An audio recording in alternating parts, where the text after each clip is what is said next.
আসলে বাবা মা একসাথে আসেনি, সবাই এক এক করে আসছিল। আমাদের জায়গা জমি নিয়ে মানে কেস মামলা এইসব চলতে থাকতো। তো এই কারণে আপনাকে কোথায় রেখে এসেছিল?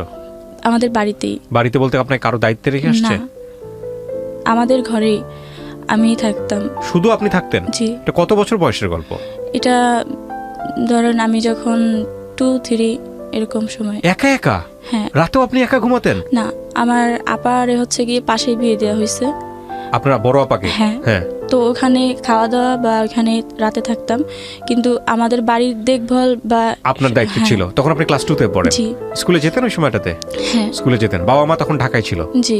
মানে কেসের মামলা টামলা এসবের কারণে ধরা পড়ে যেতে পারে, এই কারণে তারা ঢাকায় ছিল। আচ্ছা, কয় ভাই বোন আপনারা? 5 ভাই বোন। 5 ভাই বোন। আপনার পজিশন? আমি হচ্ছে 3 নাম্বার। 3 নাম্বার। ওকে, বলে যান। তারপর? তো তারপরে হচ্ছে কি এর মধ্যে আমার পড়াশোনা এভাবে, তো আমার আব্বা আম্মার কাছে আমি আসা যাওয়া করতাম।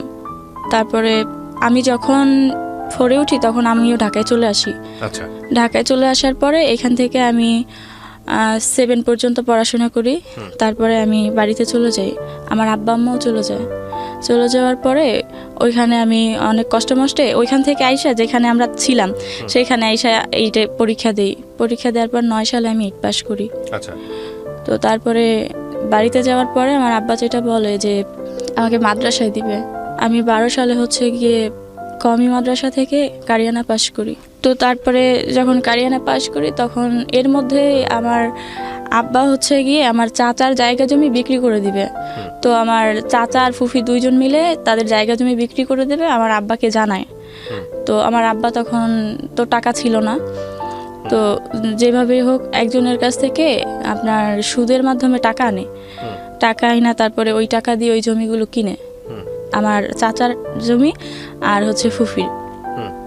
তো কেনার পরে যে তার কিন্তু দলিল নেয় না, টাকা পয়সা সব কিছু দিয়ে দেয়, দলিল নেয় না যে আপন ভাই তাই। তো তার কিছুদিন পরে আমার আব্বা জানতে পারে যে আমার ওই চাচা আর ওই ফুফি হচ্ছে গিয়ে আমার চাচা তো চাচার কাছে জায়গা জমি বিক্রি করে দিছে, তাদেরকে দলিল দিয়ে দিচ্ছে আর কি। তো এটা জানতে পারার পরে আমাদের যে সমস্যাগুলো হয়, আর্থিক সমস্যাগুলো খুব ভাবে। ওই সুদের টাকা এগুলো দিতে হয় প্রত্যেক মাসে, অনেক টাকা সুদ হয়। তখন হচ্ছে 1000-এ 100 টাকা সুদ হইতো। তো অনেক টাকা আইনা ওই জায়গা কিনছে, সেই টাকার সুদ দিতে দিতে হচ্ছে কি আমাদের আর্থিক অবস্থা এমন হয় যে আমাদের খাবারেরও প্রবলেম হয়ে যায়। যে এরকম একটা অবস্থা হয় তখন তো ঘরে অনেক অশান্তি ঝগড়াঝাটি, সারাক্ষণই আব্বা আর মা হচ্ছে ঝগড়াঝাটি লেগেই থাকতো, আমি যেটা দেখতাম। তখন আমার বয়স তেমন না, 14-15 বছর এরকম। তো আমার আব্বা হচ্ছে গিয়ে মানে কয়েক জায়গা থেকে আমার দেখতে আসে, বিয়ের কথা বলে। তো বলে তো এই মুহূর্তে আর কি যেটা হয় যে আমার বিয়েটা হয় না, এই আর্থিক সমস্যাগুলো মানুষ দেখতে পায়। তারপরে আরো একটা সমস্যা দেখতে পাই, সেটা হচ্ছে যে আমার মা তো আমার কাছে ছিল না, তো এই জন্য আমি কোনো কাজকর্ম জানতাম না, বা আমি কোনো কাজকর্ম করতাম না। তাছাড়াও আমি দেখতে কালো। তো সবকিছু মিলে আর কি আমার বাবা আমার বাবা অনেক ঋণ হয়ে গেছে, এটাও জানতে পারে সবাই। তো এটা জানতে পারার পরে আমার যেখান থেকে দেখতে আসে দেখে যায়, কিন্তু আসলে কিছু হয় না। তো আর আমার ওই চাচি যে ছিল আর কি, ওই চাচি হচ্ছে সেই যারা দেখতে আসতো তাদের বাড়িতে পর্যন্ত চাইতো। তাদের বাড়িতে গিয়ে বলে আসতো যে মেয়ে তো কোনো কাজ জানে না, বা মেয়ে কিন্তু অসুস্থ, হ্যাঁ মেয়ে কিন্তু হচ্ছে গিয়ে এরকম পড়াশোনা করে নাই কিছু। তো এরকম বলার পরে আর কি হতো না। তো এই নিয়ে আমার মা অনেক সময় দেখতাম আমার সাথে খারাপ ব্যবহার করতো। আমার কোনো দোষ ছিল না যদিও। তো আসলে দোষ হচ্ছে এটাই যে আমাদের আর্থিক সমস্যা ছিল। তো মা এরকম বলতো। তারপরে একদিন আমি জানতে পারছি, মা বলছে যে আমি হইছি পারে নাকি মা অনেক কান্নাকাটি করছিল, কারণ আমি হইছি পারি নাকি বোঝা গেছে যে আমি কালো হব।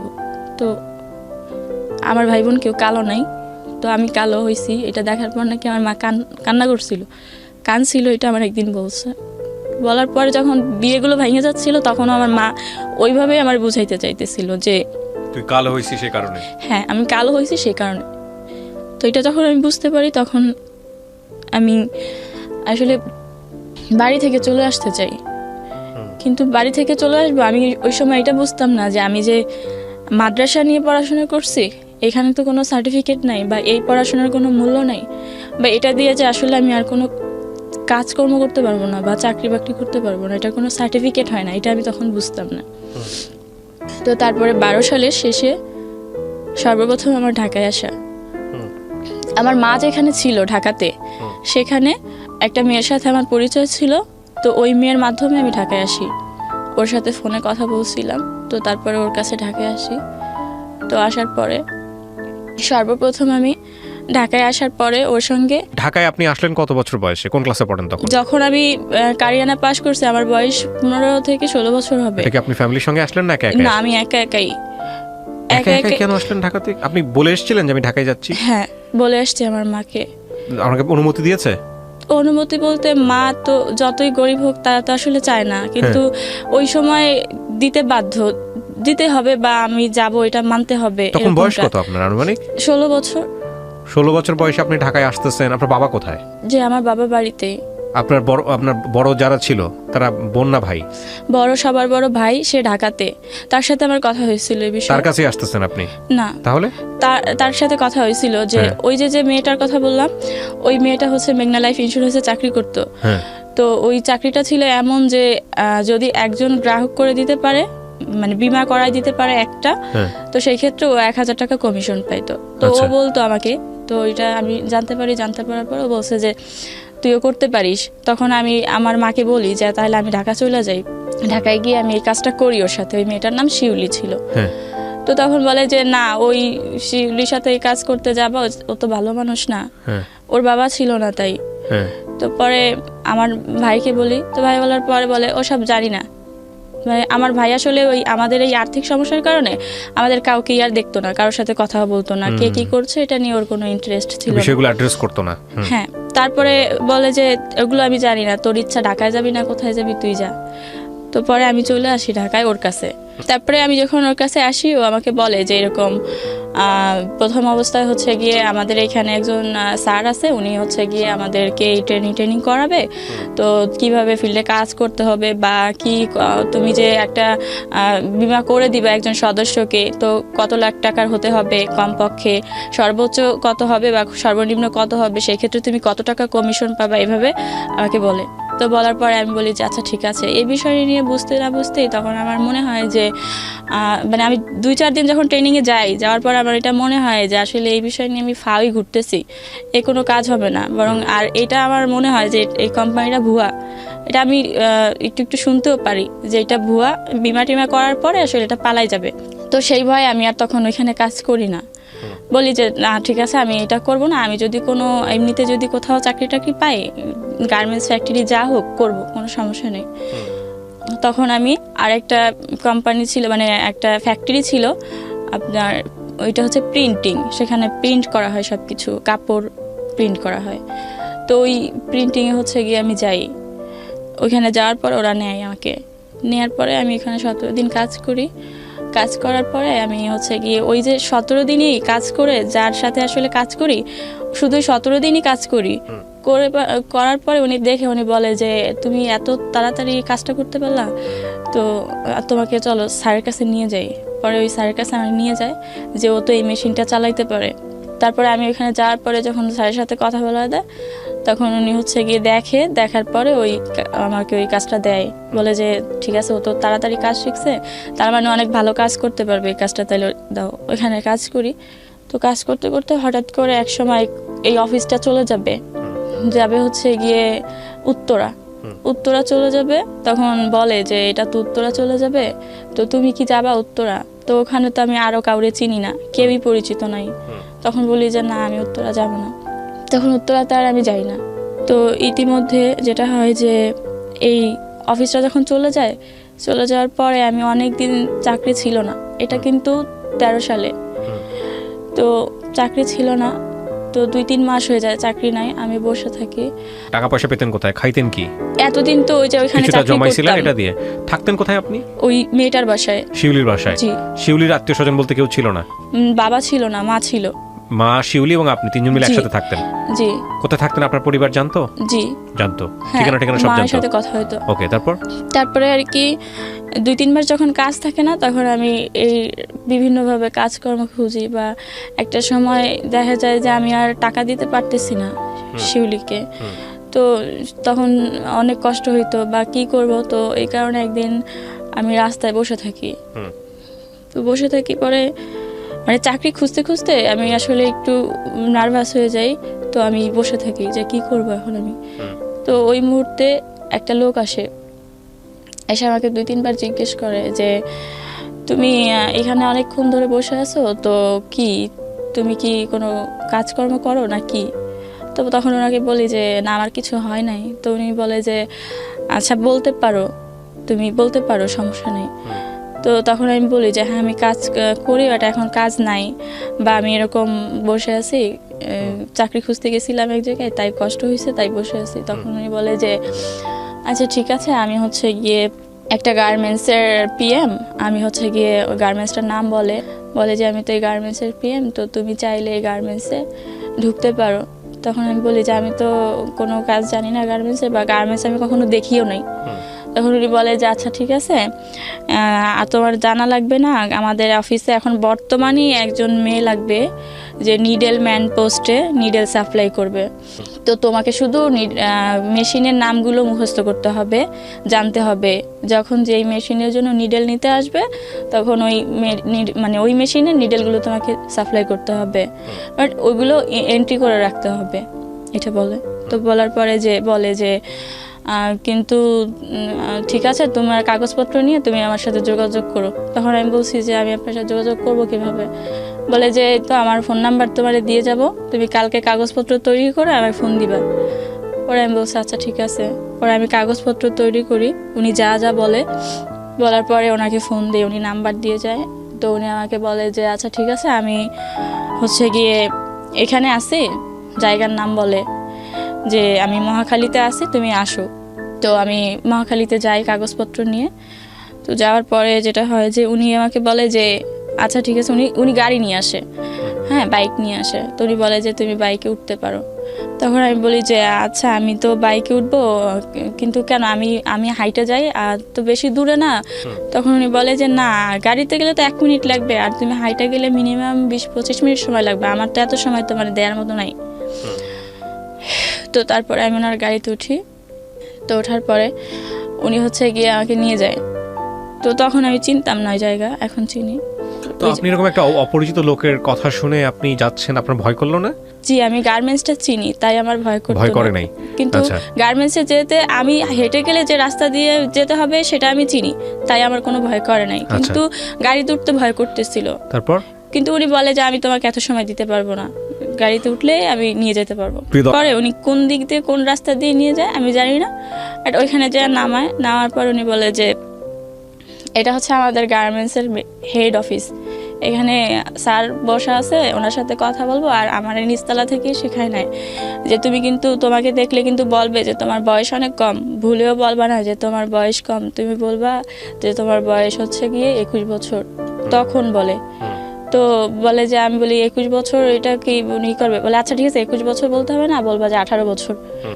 পরে আমি বলি যে আচ্ছা ঠিক আছে। পরে উনি বলে যে স্যারের সামনে যায় কিন্তু এরকম ভাব করো না যে তুমি ঢাকা শহরে নতুন আসছো বা কিছু জানো না বা এরকমের। তো বলে তারপরে উনি বলেই তাড়াহুড়া করে উনি হচ্ছে গিয়ে বিল্ডিংয়ের সিঁড়িতে চলে যায়। যখন উনি সিঁড়িতে চলে যায় তখন আমি খেয়াল করি যে আমি ভয় পাইতেছিলাম উঠতে, কিন্তু আশেপাশে খেয়াল করে দেখি যে সবাই আমার দিকে তাকায় আছে। তো আমি ভাবি যে সবাই তাকায় আছে কেন, তখন আমিও ভয় পাই বা লজ্জা পাই, আমিও উঠে যাই। আমি কিছুই বুঝতে পারি না তখন, শুধু এইটাই বুঝতে পারি যে সবাই আমার দিকে কেন তাকায় আছে। সবাই তাকায় ছিল কেন? তাকায় ছিল কারণ ওটা তো আসলে কোনো অফিস না, ওটা ছিল হচ্ছে গিয়ে মানে কোনো হাউস। আচ্ছা, ওনারা ওই জন্য তাকায় ছিল, কিন্তু আমি তো তখন ওটা জানতাম ওটা না। বুঝেন নাই, মানে সবাই আপনার দিকে কৌতূহলী চোখে তাকায় আছে। সবাই এটা জানতো কিন্তু আপনি জানতেন না? আমি জানতাম না। তখন ওই তাকায় থাকা দেখে আমি চলে যাব সেটা বুঝতে পারি না, কিন্তু আমি এটা বুঝি যে আমাকে তাড়াতাড়ি ওই স্যারের সাথে যেতে হবে। তো আমি ওনার পিছন পিছন চলে যাই। তো চলে যাওয়ার পরে তখন উনি হচ্ছে 4 তলায় যায়। যাওয়ার পরে উনি যখন দেখি যে তালা মারা রুমই উনি খুলতেছে, তখন আমি বলি যে স্যার আপনি না বললেন স্যারের কাছে নিয়ে আসছেন, তাহলে রুম তো তালা মারা। বলে তুমি বসো, স্যার তো ওই অন্য রুমে ডাকে নিয়ে আসবো, ওখানে অনেক রুম, সিরিয়ালের সব অনেক রুম। তো তখন ওই রুমে বসার পরে 10-15 মিনিট পরে উনি নিজেই আসে। আসার পরে উনি দরজা লাগাই দেয়।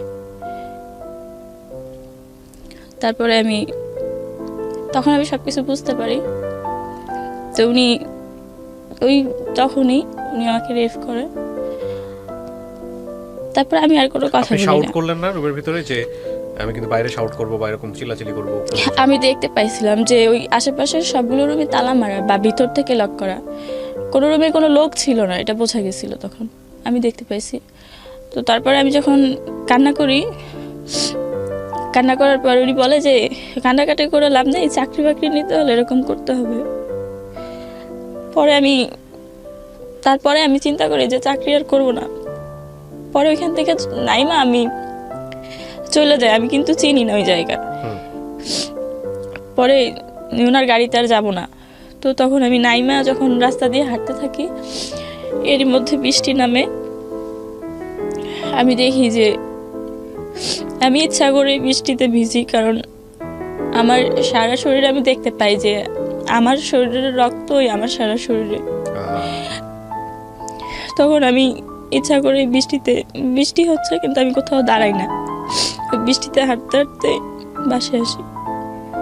আমি বাসা চিনতে পারি না, কিন্তু জিজ্ঞেস করতে করতে আসি। ওখান থেকে হাইটে আসতে আমার অনেক সময় লাগে। এই লোকেশনটা আপনি চিনে ফেলে রাখেন নাই যে এই লোকেশনটা কোথায় বা কি অবস্থা? এখন দেখলে চিনতে পারবেন? জি, ফার্ম গেটে। এটা ফার্ম গেটে। এই লোকটার সাথে এখনো যোগাযোগ আছে? না, এখন আর যোগাযোগ নাই। তো আপনার মনের মতো তখন কোনো সংকল্প তৈরি হয় নাই যে আমি যদি এখন লোকটাকে চিনে রাখতেছি, ভবিষ্যতে আমি ওকে ধরবো বা এরকম কোনো কিছু? ওরকম কোনো কিছু তৈরি হয় নাই? যা হয়েছে সেটাই বলেন, মনের ভিতরে যা হয়েছে। লোকটাকে আমি চিনে রাখছি, এখনো দেখলে চিনতে পারবো। কিন্তু তখন তো উনি জাস্ট ওনার একটা ফোন নাম্বার দিছে আমাকে, আর কিছুই তো না। আসলেই কি উনি গার্মেন্টসে চাকরি করতো কিনা বা কোনো গার্মেন্টসের পিয়ন ছিল কিনা সেটা তো আমি আজও জানি না। কিন্তু আপনাকে যেখানে নিয়ে গেছে এই ফ্ল্যাটের চাবি ওনার কাছে ছিল, ওই ফ্ল্যাটটা তো আপনি দেখলে এখনো আইডেন্টিফাই করতে পারবেন।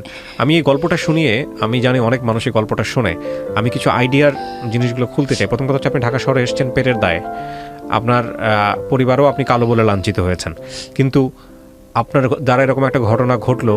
ঢাকা শহর একটা আজব শহর, বিশেষ করে যারা নতুন আসেন এখানে, তাদের জন্য 2-4-5 বছর লেগে যায় শুধুমাত্র এই শহরটা বুঝতে, শহরের মানুষদেরকে বুঝতে। তারপরেও অনেকে বুঝে উঠতে পারে না। তো সেই জায়গাটা থেকে আপনি প্রথম কয়েক মাসের মধ্যে যে রকমের একটা অভিজ্ঞতায় মুখোমুখি হলেন, আপনার জায়গাটায় অন্য কেউ থাকলে কি করতে আমি জানি না, তবে অবশ্যই ওই জায়গাটাকে লোকেট করা উচিত ছিল যে এই জায়গাটা এরকম, এখানে এটা হয়েছে। আপনার ওইটা কি কিছুই মাথায় আসে নাই ওই সময়টাতে? যখন এই ঘটনাটা ঘটছে তখন আসলে ওই জায়গা থেকে যখন আমি চলে আসি, তারপরে আমার মনে হয়েছে যে এই জায়গায় আমি আর কোনোদিনও চিনবো না। কিন্তু এখন আমি চিনি, কারণ তারপর তো আমি অনেকবার গেছি ওই জায়গায়, বা ওই জায়গাটা এখনো পর্যন্ত দেখলে তাকায় থাকি। কিন্তু তখন আমার এটা মনে হয়েছে যে এই জায়গা আমি আর চিনবো না কোনোদিন। তারপরে বাড়িতে আসলেন, আসার পরে বাসায় ওই সময়টাতে মনে হয়েছে কি পুলিশের কাছে যাব বা পুলিশের কাছে গিয়ে কমপ্লেন করবো, এরকম কোনো কিছু কি মনে হয়েছে? না, মনেই হয় নাই, একবার মনে হয়নি। কারণ তখন আমি এত কিছু বুঝি না, আর তাছাড়া এটা বুঝি যে এই বিষয় নিয়ে কারো কাছে যদি কিছু বলি আমার হয়তো আরো সমস্যা বাড়বে, কমবে না, বা বলার মতো হয়তো কেউ এখানে আমার নাই যে বলবো। পয়েন্ট করবেন এই জিনিসগুলা। আমাদের রাষ্ট্র, আমাদের সমাজ, আমাদের সামাজিক নিরাপত্তা বলয় এখনো একটা ভিকটিমের জন্য এতটা আস্থার জায়গা তৈরি করতে পারেনি যে একটা মেয়ে 16 বছর বয়সে, 17 বছর বয়সে রেপ হলো, সে প্রথমেই চিন্তা করবে যে পুলিশের কাছে যাব, পুলিশের কাছে গিয়ে বিচার চাবো। এই আস্থার জায়গাটা যে আমাদের কত বছর লাগবে, কত দশক পার হয়ে যাবে, যে একটা বিপদে পড়লেই সঙ্গে সঙ্গে পুলিশের কাছে যাওয়া, পুলিশের কাছে গিয়ে খুলে বলা, পুলিশের কাছে গিয়ে অন্তত জানানো, কবে তৈরি হবে? এত দিক থেকে উন্নতি হচ্ছে দেশের, কিন্তু এই জায়গাগুলো কেন উন্নত হচ্ছে না বলেন? তারপরে বাসায় আসার পরে আমি খুব অসুস্থ, আমার খুব জ্বর আসছে। কারোর সাথে শেয়ারও করেন নাই? না, পরে রুমের ওই মেয়েটা বলি যে আমি অসুস্থ, পরে ও বুঝতে পারে যে অসুস্থ, এইটাই, ওসব কিছু বলি না। তো এরই মধ্যে আমি আর একটা বিষয় জানতে পারি যে এই মেয়েটার তো বাবা নাই। তো এই মেয়েটা আসলে তেমন একটা ভালো মানুষ না, এই মেয়েটা, আমি তখন বিশ্বাস করতাম না, কিন্তু আমি দেখতাম বিভিন্ন সময়, আমি তো রুমে থাকতাম, আমি দেখতাম যে কোনো কাগজে কেউ হয়তো ওই অ্যাড্রেস দিয়ে যেত কিছু জায়গার, এই কোন রোডে বা কত নাম্বার হাউস, তারপরে রুম নাম্বার কত, এরকমের। তো একদিন হচ্ছে গিয়ে আমি এটা কাগজটা খোলার পরে আমি দেখতে পাই যে এরকম। তো আমি তখনও এই জিনিসগুলো বুঝতে পারি না। তো আমি তারপরে যেটা হয় যে ও একদিন ফোনে বলে যে ও আসবে যাবে, তখন ওই ফোনে যার সাথে কথা বলছিল সে কি বলে আমি জানি না, তবে ও এটা বলে যে না, আমি খারাপ মানুষ, বাট আমি খারাপ বলে যে আমার সাথে কেউ থাকলেই সে খারাপ তা কিন্তু না, আর তুমি যার কথা বলছো সে খারাপ মানুষ না, সে ভালো মানুষ, তো আমি এর জন্য তোমার কোনো সহযোগিতা করতে পারবো না, সরি। তো এটা বলার পরে তখন আমি অনেকটা বুঝতে পারি যে আমার বিষয়ে হয়তো কোনো কথা হচ্ছিল ওই ফোনে যার সাথেও কথা বলতেছিল। আর ওই কাগজটা দেখে আমি এতটুকু বুঝতে পারছিলাম যে আমি যে জায়গাটায় গেছিলাম, যেখানে যাওয়াতে আমার এই সমস্যাটা হয়েছে, তো ও হয়তো এরকম কিছু একটাই করে, আমার এটা মনে হয়েছিল। আচ্ছা। তো আমি তখন আশেপাশে কিছু মানুষের কাছে শুনতাম, সব কিছু মিলে আমার এরকম একটা ধারণা হয়েছিল, কিন্তু হওয়ার পরেও আমার কিছু করার ছিল না, কারণ ও তো আমার সাথে আসলে খারাপ কিছু করে নাই, তো আমি ওখানে থাকি। কিন্তু এরই মধ্যে পাশের রুমের একটা লোক হচ্ছে গিয়ে বলে যে ও হচ্ছে গিয়ে ও ভালো মানুষ কিভাবে বুঝবো, তুমি তো আসলে জামা কাপড় পরে খোলামেলা অবস্থায় যাও এই কাজে, বাট ও তো বোরখা টোরকা পরে হচ্ছে গিয়ে জুতা মোজা টুজা পরে যায়, তাহলে ও কোথায় যায় তাই বা কিভাবে বুঝবো, বা ও যে কোথাও ভালো। আমার কথা বলা হচ্ছে, কারণ আমি মাদ্রাসার সমস্ত কিছু এরকম ভাবে মেইনটেইন জি, আমি তো মাদ্রাসার ছাত্রী ছিলাম, তো পর্দাটা আর কি মেনটেন করতাম। তো পরে এই কথা বলার পরে তখন ওই লোকটা এই কথাগুলো বলার পরে হচ্ছে গিয়ে ও বলে, ওই মেয়েটা বলে যে তুমি হচ্ছে গিয়ে ভালো কাজে যদি যাও তাহলে হচ্ছে গিয়ে একটা কাজ করো, এই বোরকা টোরকা আর পরার দরকার নাই, এগুলো বাদ দিয়ে দাও, এগুলো পরে গেলে তোমার চাকরিও কোথাও হবে না। তাছাড়া আমারও বাসা থেকে অনেকভাবে এরকম কথাবার্তা শুনতে হয়, আমার পরিচিত লোকজন তোমার নিয়ে এরকম কথাবার্তা বলে, তো হয় তুমি বোরখা ছাইড়া দাও, নাইলে আমার বাসা থেকে চলে যাও, আমি চাই না তোমার ক্ষতি হোক। এই মহিলা বলে। তখন আমি বোরখা টোরকা সবকিছু খুলে ওই দিন আর কি ব্যাগে রেখে দিই। আচ্ছা। এবং সেই কেন মনে হয়নি যে বাড়ি ফিরে যাব, গ্রামে চলে যাই? বাড়ি ফিরে যাব এটা কখনো মনে হয়নি, এই জন্য কারণ আমি তো বুঝতে পারতাম যে মা আমার জন্য কষ্ট পাইতেছে, যতই আমার সাথে বলুক যে আমার দোষারোপ করুক, কিন্তু আসলে দোষ তো আমার না, আমি কালো তাও না, দোষ হচ্ছে আমাদের আর্থিক সমস্যাটাই। ওকে, তারপর তো সেই আর্থিক সমস্যা তো আর সমাধান হয় নাই যে আমি সেখানে যাব, এটা আমার তখন বারবার মনে হইতো। আচ্ছা। তো তারপরে আমি তখন বোরখা রেখে দেওয়ার পরে তো তারপরে জামা কাপড় পরতে থাকি। এরই মধ্যে ওর মার অফিসে আর কি আমার একটা চাকরি হয়, তো ওর মার অফিসে যখন চাকরি হয় তখন ওই চাকরিটা করি। তো 5-6 মাস করার পরে তারপরে আবার ওরা যে টাকা টোকা পাইতো আমার কাছে এতদিনের সব টাকা দিয়ে দেওয়ার পরে এর মধ্যে হচ্ছে গিয়ে আমার কোম্পানিতে চাকরি হয়, এটা 14 সালে। কোম্পানিতে যখন চাকরি হয় ওখানে হচ্ছে গিয়ে HR হিসেবে সেলসে সিগারেট সেলস করতে হবে। আমি এখানে যাই, তারপরে 7 দিন ট্রেনিং করি। 7 দিন ট্রেনিং করার পর আবার হচ্ছে গিয়ে ডিউটি পড়ে হচ্ছে গিয়ে কারণ বাজার ট্রাক স্টেশন রেল স্টেশন না পুরাটা নিয়ে একটা এরিয়া আর কি। তো এখানে কাজ করি। তো এখানে হচ্ছে গিয়ে তখন 14 সালের কথা বলছি, তখন ওই ট্রাকে পুরা মানে রাস্তাঘাট পুরাটাই ট্রাক ছিল, জায়গাগুলো খুব অদ্ভুত ছিল, যে মানে সচরাচর আসলে একটা মেয়ে যে এখানে প্রত্যেকটা দোকানে গিয়ে সিগারেট সেলস করবে এরকম সাহস আসলেই দিনের বেলাতেও হতো না। আর সেখানে আমার হচ্ছে গিয়ে 10 প্যাকেট সিগারেট হচ্ছে গিয়ে সেলস করার কথা ছিল কোম্পানির সাথে, সেলস না করতে পারলেও কোম্পানিকে টাকা জমা দিতে হবে, এরকম একটা কথা। তো আমি ওই সিগারেট আসলে সেলস করতে থাকতাম ওই এলাকাতেই। তো যখন আমি করতে পারতাম না তখন ওই কোম্পানিতেই একটা মেয়ে চাকরি করতো, ওর সাথে একটু পরিচয় হয়েছিল ওই কোম্পানিতে যাওয়ার পর। তো ও খুব ভালো সেল করতে পারতো, কিন্তু ও সেল করতো হচ্ছে করাইল বস্তিতে। তো ওইখানে ও যখন সেল করতো তখন ওরে আমি ফোন করে রিকোয়েস্ট করতাম যে আমি তো সিগারেট সব সেল করতে পারি নাই, আমার এখনও 4 প্যাকেট বা 5 প্যাকেট আছে, আমি এখন এগুলো কি করব। তখন ও বলতো যে তুই নিয়ে আয় লাগলে এখানে, আমি সেল করে দিব না। তো পরে আমি সেই ওর কাছে যাইতাম হাঁটতে হাঁটতে, কারণ বাজার থেকে সেই টিএনটি ওখানে যাইতাম। ওটা আমার এরিয়া ছিল না, মাঝখানে অন্য কারো এরিয়া ছিল, কিন্তু সেখানে যাওয়ার পরে ও আমাকে সেল করে দিত। বা যেদিন সেল করতে পারতাম না সেদিন অফিসে অনেক কথাও শুনতে হইতো, বা ধার করে কারো কাছ থেকে টাকা দিতে হইতো, বা এরকম হইতো যে কারণ বাজার রেল স্টেশন যদি কোনো তরকারির দোকান ছিল যে 2-1 প্যাকেট সিগারেট নিত, তো তাকে হচ্ছে গিয়ে আমি তার কাছে 1 বক্স মানে সিগারেটস আমি তার কাছে রাখতাম, রেখে তার কাছ থেকে টাকা নিয়ে কোম্পানিকে জমা দিতাম। তো তারপর কোম্পানি জানতো যে আমি খুব ভালো কাজ করি, প্রথম অবস্থায় যেহেতু আমি টার্গেট ফিল আপ করতে পারি, তো তাহলে খুব ভালো কাজ করি, কিন্তু আসলে আমি ভালো করতে পারতাম না। তো এই কাজ করতে করতে রাস্তাঘাটে আমার অনেক সমস্যা হইতো। কারণ বাজার অনেক সময় দেখা যেত যে আমি সিগারেট সেল করতে পারি নাই, 8টা-9টা বেজে যাইতো রাত, আমি টাকা ম্যানেজ করতে পারি নাই। তো সেই ক্ষেত্রে দেখা যেত যে রাস্তাঘাটে অনেক ছেলেরা আটকাইতো, যে আমার সিগারেটের নাম ছিল হচ্ছে রেলি আর ম্যারিস। তো বলতো যে যে এই রেলি আসো খেলি, এগুলো সেল করার তোমার দরকার নেই, এরকম বলতো। তখন পরে আমি ভাবি যে এই কাজগুলো আর করবো না, আমি এই সিগারেট সেলস করার প্রয়োজন নেই। তো একটা কথা বলি নাই, সেটা হচ্ছে যে আমি ঢাকাতে আসার আগে থেকেই, আমি যে 12 সালে ঢাকায় আসি, এর আগে আমার মা যখন ঢাকায় থাকতো তখন আমি আসতাম ঢাকাতে, তখন আমি হচ্ছে 7 বা 8-এ পড়ি এরকম। তো তখন একটা ছেলে আমার পছন্দ করতো, ওই মা যেখানে থাকতো ওইখানে, কিন্তু ওই ছেলেটা হচ্ছে গিয়ে হিন্দু। ছেলেটা আমার পছন্দ করতো ওই জন্য যে ওই যে আমি মুসলমান ধর্মের মেয়ে, বা আমি ঠিকভাবে পর্দা করতাম এইটার কারণে। তো ওই ছেলেটা আমার পছন্দ করতো এই কারণে। তো ওইটা আমার একদিন বলে। তারপরে আমি যখন 8 পাস করে যে বললাম যে কারিয়ানা পাস করার পর যখন ঢাকায় আসি, তারপরে একদিন ওনার সাথে আমার দেখাও হয়। উনি তখন আমার বলে যে উনি আমার পছন্দ করতো বা করে, বা আমি হচ্ছে গিয়ে উনি মুসলিম হবে, যদি কখনো আমি ওনাকে বিয়ে করি উনি মুসলিম হবে, এরকম বলে। তো যখন এই যে আমি সিগারেট কোম্পানিতে চাকরি করি, সিগারেট সেলস করতাম, এই মুহূর্তে যখন আমি এই সমস্যাগুলো ফেস করতাম, তখন আমার এটা মনে হয়েছিল যে যদি ওই ছেলেটা আমাকে বিয়ে করে বা যদি ও মুসলমান হয়, তাহলে আমি ওকে বিয়ে করব, সেটাই হয়তো সব থেকে ভালো হবে।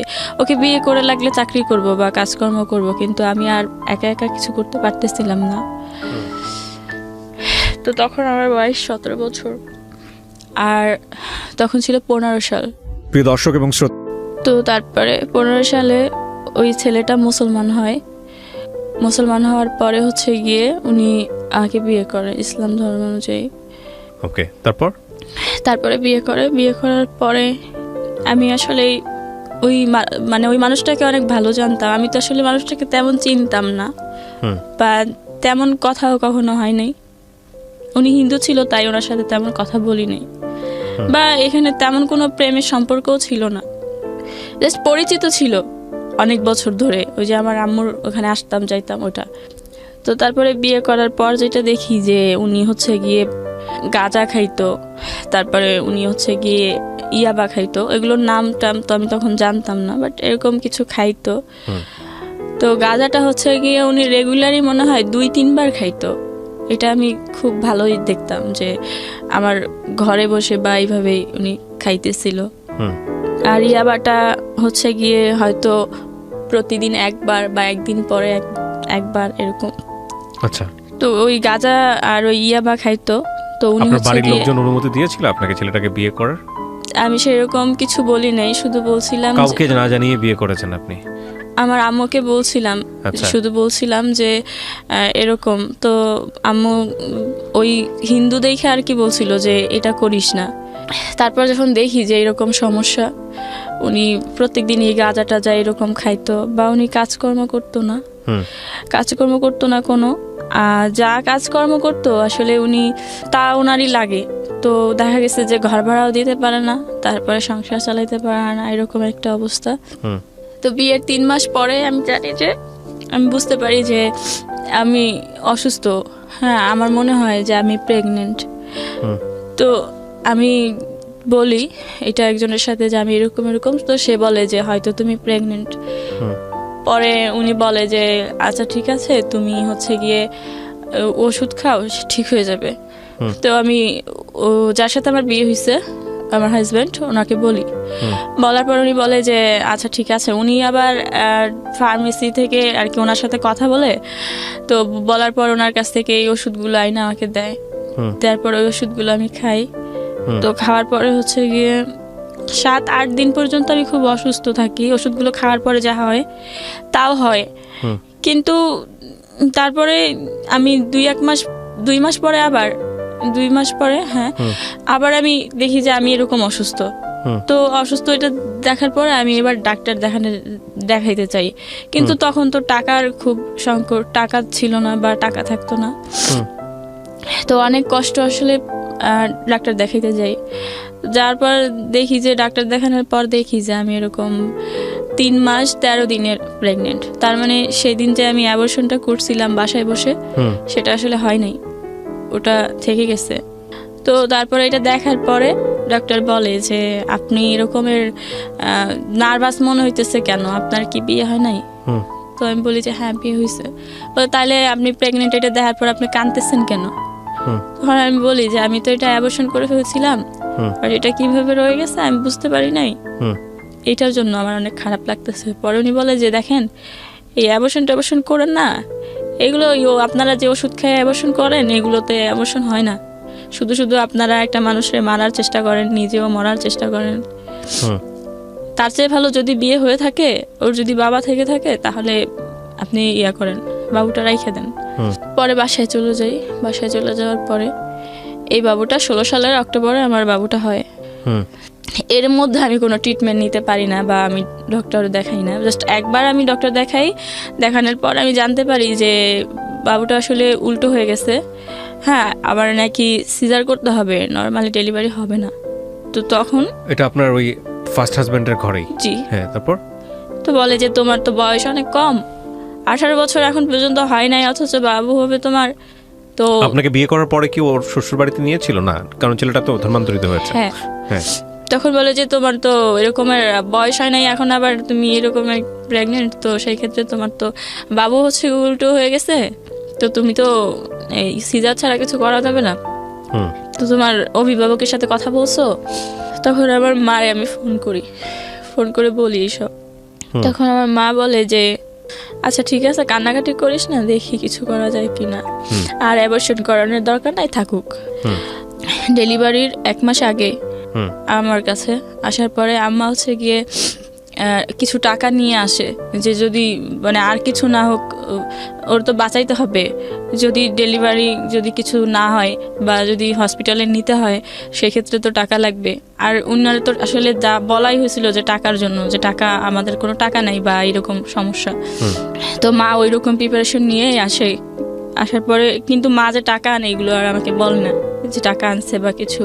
তো তারপরে ঠিক অক্টোবরের ঠিক 23 তারিখেই আমি অসুস্থ হয়ে পড়ি। হুম। 24 তারিখে আমার বাবুটা হয়। হওয়ার পরে এটা হচ্ছে গিয়ে 8 দিন হসপিটালে হয় বাবুটা। হুম। হওয়ার পরে আসলে ওই হসপিটালে তো অনেক টাকা বিল আসে, অত টাকা আমার মা নিয়ে আসছিল না। ওখানে প্রায় আপনার 35। জামাই কি করতো? তখনও উনি ওই একটা কোম্পানিতে, যে ফুজি ফিল্ম কোম্পানি ছিল, হুম। ওই কোম্পানিতে ডেলিভারি ম্যান হিসেবে কাজ করতো। আচ্ছা। তো 6,000 ওর টাকা কাছে টাকা স্যালারি ছিল না? দিত। হ্যাঁ, না। তো পরে 6,000 টাকা স্যালারি পাইতো, তা তো আসলে ওরই লাগতো। মাস শেষে দেখা গেছে যে ঘর ভাড়াটাও দিতে পারতো না ঠিক মতো। হুম। তো পরে আমি এভাবে সেভাবে ঋণ করেই সংসার চালাই বাড়ি থেকে। পরে এভাবে সেভাবে যখন যেখান থেকে পারতাম এভাবে টাকা এনে সংসার চালাইতাম। হুম। তখন তো আমার চাকরিও করা চলবে না বা করতে পারতাম না, এরকম আমি। তো দেখা গেছে যে আমার ওই হাজব্যান্ড আর কোনো টাকা ম্যানেজ করতে পারে না। হসপিটালে বিল আসে 35,000 এরকম। হুম। তো পরে আমার মাও এত টাকা নিয়ে আসছিল না।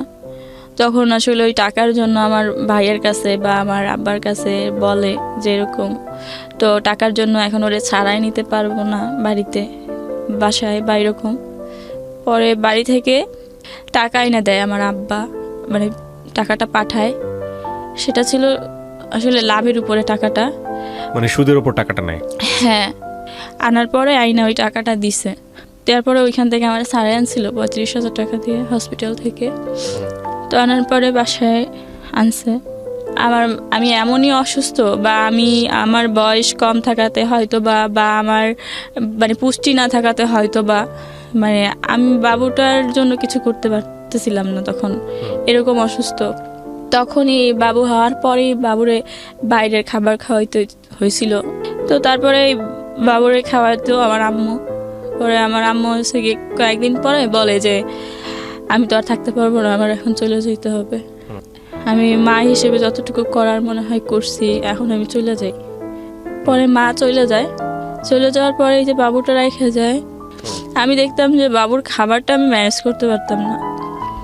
আমার মায়ের মানে বাপের বাড়িতে যদিও কষ্ট করছিলাম, কিন্তু খাবারের কষ্টটা মনে হয় আমার সেরকম মনে পড়ে না যে আমি কখনো ওরকমভাবে করছিলাম।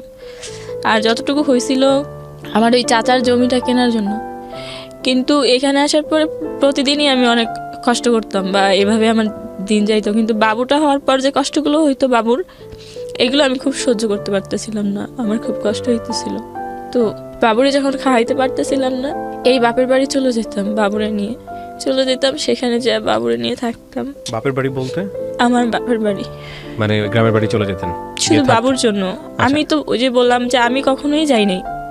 আমি কিন্তু একসময় এই সমস্যার কারণে ঢাকায় আসছি, শুধুমাত্র বাচ্চাটাকে সেভ করার জন্য এটা করতেন। বাবুটার জন্য আমার মনে হয় যে আমার ওইখানে যাওয়া লাগবে। তো বাবুটার জন্য আমি বাপের বাড়িতে যাইতাম। তারপর বাবুটার ওইখানে থেকে খাবার ব্যবস্থা করতো। এইভাবে অনেক দিন যায়।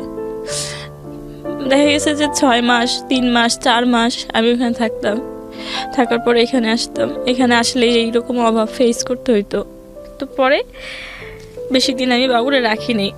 1.5 বছর, যখন আমার বাবুর বয়স 1.5 বছর পুরো হয়ও নাই, ওই মুহূর্তে আসলে আমি 1 বছর মনে হয় 4-5 মাস হবে, ওই সময় আমার মারে বলি যে আমার বাবুটা নিয়ে যাও, আমি কোনো একটা কাজকর্ম করে আমি এখন থেকে ওরে টাকা দিব বা খাওয়াবো। পরে আমার মা মানে আমার আব্বা নিষেধ করে, আমার ভাইও নিষেধ করে বাবুটা নেওয়ার জন্য। বলে যে না খেয়ে থাকলে থাক, না খেয়ে থাকলে তো মরবে না, কিন্তু বাচ্চা তো ওর তো মার কাছে থাকার দরকার আছে, ওর মার কাছে থাকুক। কিন্তু আমার মা বলে যে না, ও হচ্ছে কি আমার কাছে থাকলে যদি ও কিছু করতে পারে তাহলে ওরা দুজনেই খাইতে পারবে, আর যদি ওর কাছে থাকে তো ও খাইতে পারবে না, ও খাইতে পারবে না। তখন কিন্তু কোনো সময় আমার ভাই বা আমার আব্বা কখনো বলতো না যে এই ছেলেটার বিয়ে করছে পর থেকে এরকম সমস্যা, বা এই ছেলেটা এরকম, তো থাক ওরে আমরা নিয়ে যাই, এটা কখনো বলে নাই। তো পরে এটা আমার কখনো বলে নাই দেখে আমিও কখনো আর এইগুলো বলি নাই যে এই আমার হাজবেন্ড যে গাঁজা খাইতো বা ইয়াবা খাইতো, এটা কোনদিন জানতে চাই নাই দেখেও আমি আর জানাইনি। শুধু বলতো যে ও কাজ করে না, তাহলে কাজ করে তাহলে কেন টাকা থাকে না, তো তখন কিছু বলতাম না, বলতাম আমি জানি না কেন টাকা থাকে না। তো পরে যখন এই বাপুরে যখন দিয়ে দেই আমার মার কাছে, দিয়ে দেওয়ার পরে আসলে আমার মা জানতে চায় যে ওর ব্যাপারে, তখন বলি, তখন তো অনেক লেট হয়ে গেছে।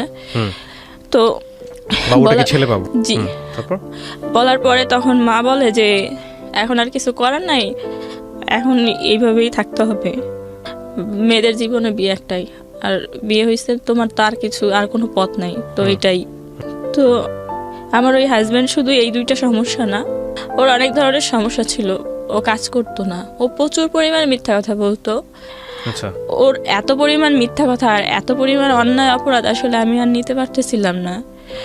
কাজকর্ম করতো না, সেই ক্ষেত্রে ও এই ধরনের নেশা টেশা করতো। সব কিছু মিলাই এক সময় আমার মনে হয় যে আমার বাবুরে দিয়ে দিছে, আমিও যদি কোথাও চলে যেতে পারতাম বা আমি যদি কিছু একটা করতে পারতাম তাহলে হয়তো অনেক ভালো হতো, কিন্তু সেরকম কিছু পাইতেছিলাম না। তো ওই মুহূর্তে বাবু চলে যাওয়ার পর তখন চাকরির খুব সংকট, যদিও 18 সালের কথা বলছি, চাকরির খুব সংকট। আমি আসলে চাকরি পাইতেছিলাম না কোথাও 17 সালের শেষ দিক দিয়ে। ওই সময় আমি একটা চাকরির কথা জানতে পারি, কিন্তু কি কাজ কি এগুলো আমি কিছু জানতাম না তেমন একটা। জানতাম যে একটা অফিসে একটা লোক লাগবে, এটা হচ্ছে গিয়ে কথাটা বলছি যে এটা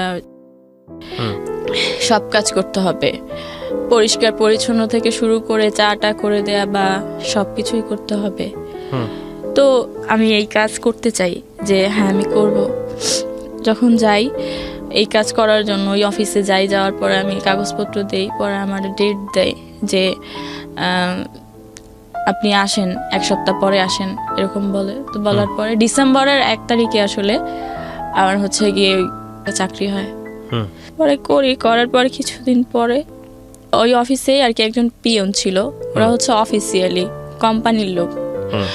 তো ওই পিয়ন ছিল, উনি হচ্ছে গিয়ে আমার খুব ভালো জানতো, আমি বুঝতাম যে উনি খুব ভালো জানতো আমাকে।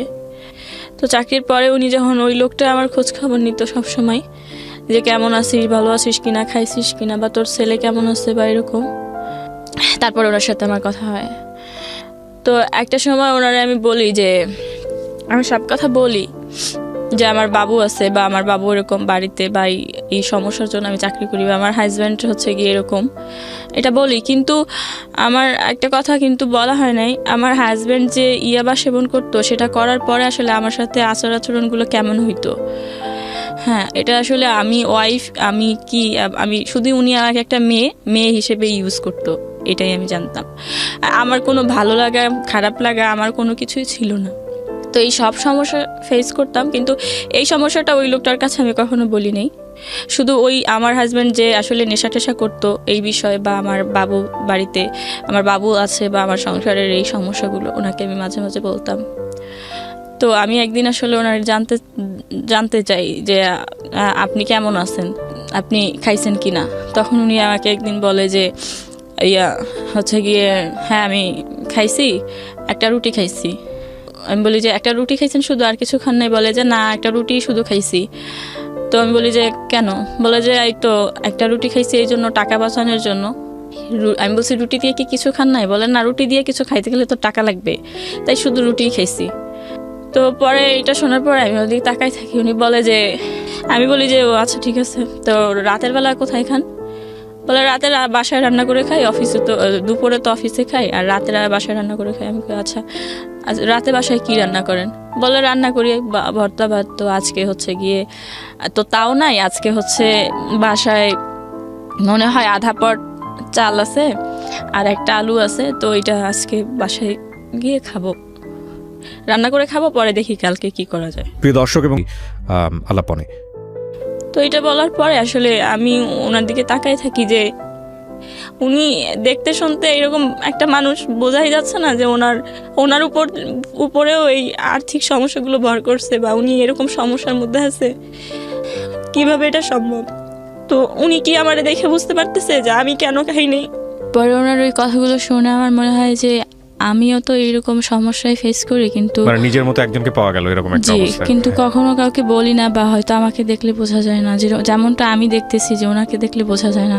তো আসলে কি এরকম মানুষ আরও অনেক আছে এরকম আমি ভাবি। কারণ হচ্ছে আমি যে 5 বছর যে এই যে কষ্টগুলো ফেস করতে থাকি, বা আমি যে আসলে আর্থিক সমস্যার জন্য কখনো কখনো না খেয়ে থাকি, বা এই যে এত কিছু করি, এই কোনো কিছুই কখনো কারোর সাথে বলি নাই। তো এটার জন্য ওনার দিকে তাকাই আসলে আমি ওইগুলো ভাবতে থাকি, বা আমার তখন কান্না চলে আসে যে এরকম মানুষও হয়তো আমার মতো আছে। তো এটা ভাবার পরে তখন তার আধা ঘন্টা পরে আমি আসলে আমার কাছে শুধু 100 টাকাই ছিল। তো ওই 100 টাকা আমি ওনারে দিয়ে বলি যে আপনি 100 টাকা দিয়ে কিছু একটা নিয়ে রাতের বেলা খাইয়েন। তো এটা ওনারে বলার পরে উনি হচ্ছে গিয়ে ওই 100 টাকা নেয়। তো নেওয়ার পর থেকে যেটা হয় যে আমারও ওনার প্রতি একটা অন্যরকম একটা কেমন যেন একটা মায়া কাজ করতো, যে উনি হয়তো খাইছে কিনা, বা ওনার ওই সমস্যাগুলো আবারও আছে কিনা বা হয়েছে কিনা। আর ওনারও সবসময় এরকম একটা তাগিদ থাকতো যে জিজ্ঞেস করতো আসলেই খাইছিস কিনা বা কি কেমন আছিস। তো আমার অনেক সময় খাবার কিনেও দিত বা আমি খাইতাম এরকম। এরপরে কিছুদিন পরে আর কি 1 মাস পরে উনি আমাকে বলে যে আমি ওই যে বললাম যে আমার সংসার জীবনে যে অনেক অভাব ছিল বা এইরকম, তো এর ইতিমধ্যেই আসলে আমি একটা আর কি লোন নিছিলাম, যে লোন থেকে আসলে আমি 30,000 টাকা নিছিলাম, যেটা নিয়ে আসলে আমি মানে আমার হাজব্যান্ডকে দিছিলাম। ও বলছিল ব্যবসা করবে বা কিছু একটা করবে, তো ওইটার জন্য। কিন্তু ওই টাকাটা ও নিয়ে আমার আর দিতে পারে না, ওরে পুলিশে ধরে নিয়ে যায়, নিয়ে ওই যে ওর সাথে গাঁজা পাওয়া যায়, যার কারণে পুলিশ ধরে নিয়ে যায়। তো নিয়ে যাওয়ার পর ওই টাকা দিয়ে আসলে ও ছাড়াই চলে আসে। তখন ওই টাকা দিয়ে তো আর কিছু করতে পারে না, কিন্তু ওই টাকাটা আমার প্রত্যেক সপ্তাহে বা মাসে এভাবে দিতে হয় টাকাটা, ওই 30,000 টাকার লোন আর কি দিতে হয় কিস্তি। তখন আপনার তো ওই প্রথম হাজবেন্ডের সঙ্গে একেবারেই যোগাযোগ নাই, আছে কি? না যোগাযোগ, আমি তো আমার হাজবেন্ডের ঘরেই আছি। ও ঘরে থাকা অবস্থায় আপনার এই লোকের সঙ্গে জি, পরিচয় হয়? যখন আমি চাকরি করি সেখানে তো আসলে এই লোকের সাথে শুধুমাত্র আমার এই অফিস কলিগ বা একটা মানুষ হিসেবে যে সম্পর্কটা থাকে, এই সম্পর্কটা, যে আমার খোঁজ খবর নিচ্ছে বা আমি ওনার খোঁজ খবর নিচ্ছি, এরকম। তো ইতিমধ্যে আসলে ওনাকে জানানো হয় যে আমার এরকম সমস্যা, বা উনিও এরকম বলে। এক পর্যায়ে দুইজন আমরা অনেক ক্লোজ হয়ে যাই, যে আমার এই কিস্তি তো মাস শেষে হচ্ছে গিয়ে আপনার 2500-3000 টাকা কিস্তি আসতো। তো এই টাকাটা আমি আসলে আমি যখন বেতন পাওয়ার পরে এই টাকাটা আসলে আমি 5,000 টাকা আমার হচ্ছে আগের মাসের কিস্তির টাকা আর ওই মাসের কিস্তির টাকা, এই কিস্তির টাকাটা আমার দিতে হবে 7 তারিখে বা 5 তারিখের মধ্যে। তো ওই আমি যে স্যালারি পাই ওই টাকাটা আসলে আমি রেখে দেই, যে এটা তো আমার ব্যাংকে দিতে হবে। তো ওই টাকাটা যখন রেখে দেই, এই টাকাটা এই লোকটা আর কি উনি আমার কাছে চাইছিল যে তোর কাছে তো কিছু টাকা আছে, এই টাকাটা আমারে দে, আমি হচ্ছে গিয়ে তোরে 1 তারিখে দিয়ে দিব। তখন আমি বলি যে আচ্ছা ঠিক আছে, 1 তারিখে দিলে কোনো সমস্যা নাই, পরে এই টাকাটা আমি ওনাকে দেই। তো এভাবে আসলে ওনাকে আমি সেই 100 টাকা থেকে শুরু, তারপরে প্রথম অবস্থায় আমার তো দিন চলে না, কিন্তু কিস্তি তো দিতেই হবে। তো এই কিস্তির টাকাটা দিয়ে ওনাকে আমি 2বার করে হেল্প করি, 5,000 করে 2বার টাকা দিই। তো তারপরে হচ্ছে গিয়ে ওনার সাথে আমার সম্পর্কটা আরও ভালো হয়। যখন ওনার 2বার করে আমি 5,000 করে টাকা দিই, তার দেওয়ার পরে একসময় আমি আমারই আসলে অনেকভাবে, মানে ওই যে রুম ভাড়া আমার হাজব্যান্ড তো দিত না দেওয়ার কারণে ওরা অনেক চাপ দেয়, বা আমি যে একজনের কাছ থেকে টাকা এনে যে সংসার চালাইছিলাম সেই টাকার জন্য আমারে চাপ দেয়।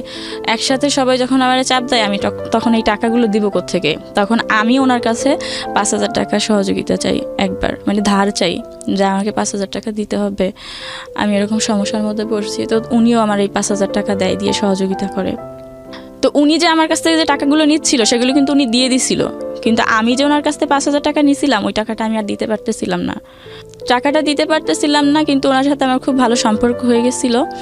সম্পর্কটা ছিল এরকম, আমার সব সমস্যার কথা যখন ওনাকে বলার পর ওনার মনে হয় আমার প্রতি একটু মায়া কাজ করে। তো উনি আসলে আমার খোঁজ খবরগুলো নিচ্ছিল, ঠিক এরকম সম্পর্কটা। এবং তার সাথে সাথে বন্ধু হিসেবেও কেমন যেন আমার অনেক বেশি কেয়ার করতো। কিন্তু ওনার আর আমার বয়সের সাথে মানে 12-13 বছরের ডিফারেন্স। তো আমি ওইভাবেই নিতাম যে উনি তো সব কিছু বোঝে, জানে, বা উনি আমার থেকে অনেক বড়। সেক্ষেত্রে উনি যা বলতো, যেভাবে বলতো সেভাবেই আমি করতাম, বা আমি ওনার কথাগুলো আসলে উপদেশ হিসেবেই নিতাম। তো একটা সময় আমি ওনার টাকাটা যখন দিতে পারি না, এদের মধ্যে আসলে আমি জানতে পারি যে অফিসে আসলে সবাই এরকম বলাবলি করে যে ওই পিয়নের সাথে ওই মেয়েটার হচ্ছে গিয়ে এরকম একটা সম্পর্ক, বা হয়তো বা কোনো একটা সম্পর্ক, বা এরকম। তো এটা শোনার পরে আমি আমার কথা চিন্তা করি না, আমি চিন্তা করি যে উনি একটা, সবাই ওনাকে চিনে বা অনেক দিন ধরে চাকরি করে বা এরকম, তো ওনার মান সম্মানটা আমি কেন নষ্ট করব? এই কথাটা যেহেতু আমি জানতে পারছি, তো সেই ক্ষেত্রে আমি আগে ভাগে চলে যাই। এই কথাটা আমি ওনারে বলিও নাই, আজকে হয়তো উনি জানতে পারবে। তো আমি তখন আর কি ওইখান থেকে চাকরিটা ছাইরা চলে আসি, কিছুই বলি না, জাস্ট আমি ওনাদের জামা কাপড়গুলো খুলে আমার জামা কাপড় পরে চলে আসি। তো চলে আসার পরে তারপরে আর কি ওনার সাথে আমার ফোনে কন্ট্যাক্ট হইতো। তো এর মধ্যে উনি আমারে জানাইছে, তার 1 মাস পর জানাইছে যে আমার তো কিছু টাকা লাগবে, আমি তো টাকা দিছিলাম তোরে, এখন তো আমার রুম ভাড়ার জন্য চাপ দিতেছে। তো পরে আমি ওই টাকাটা আমার চাচাতো ভাইরে বলি যে আমার আবার হচ্ছে গিয়ে কিছু টাকা দেন ধার, আমি দিয়ে দিব। তখনও আমার চাকরি ছিল তো অন্য জায়গায় আর কি।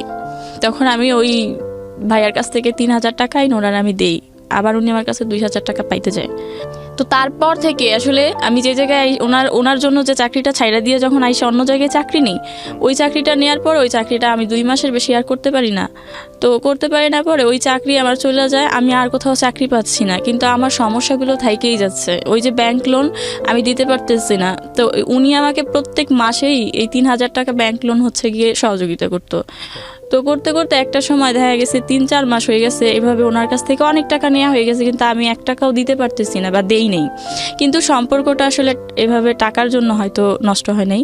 তো এই টাকা দেওয়ার মাঝখানে ওনার সাথে খুব ভালো সম্পর্ক হয়ে যাওয়াতে আমি ওনার সাথে খুব বেশি ক্লোজ হয়ে যাই, এবং তারপরে আমি জানতে পারি যে উনি আমাকে ওনার কিছু সমস্যার কথা বলে, যে উনি হচ্ছে গিয়ে পড়াশোনা করছে কিন্তু কাজে লাগাইতে পারে নাই, ভালো কোনো চাকরি পায় নাই, বা ওনার হচ্ছে গিয়ে যেটা না বললেই না, যে ওনার এই সমস্যাটার কথা আমাকে খুব ভালোভাবে বুঝায় বলে যে উনি বিয়ে করে নাই কেন। আমি ওনাকে মাঝে মাঝেই প্রশ্ন করতাম যে আপনার অনেক বয়স হয়ে গেছে, বিয়ে করেন নাই কেন? তো বলে যে বিয়ে তো করি নাই এইরকম সমস্যার জন্য।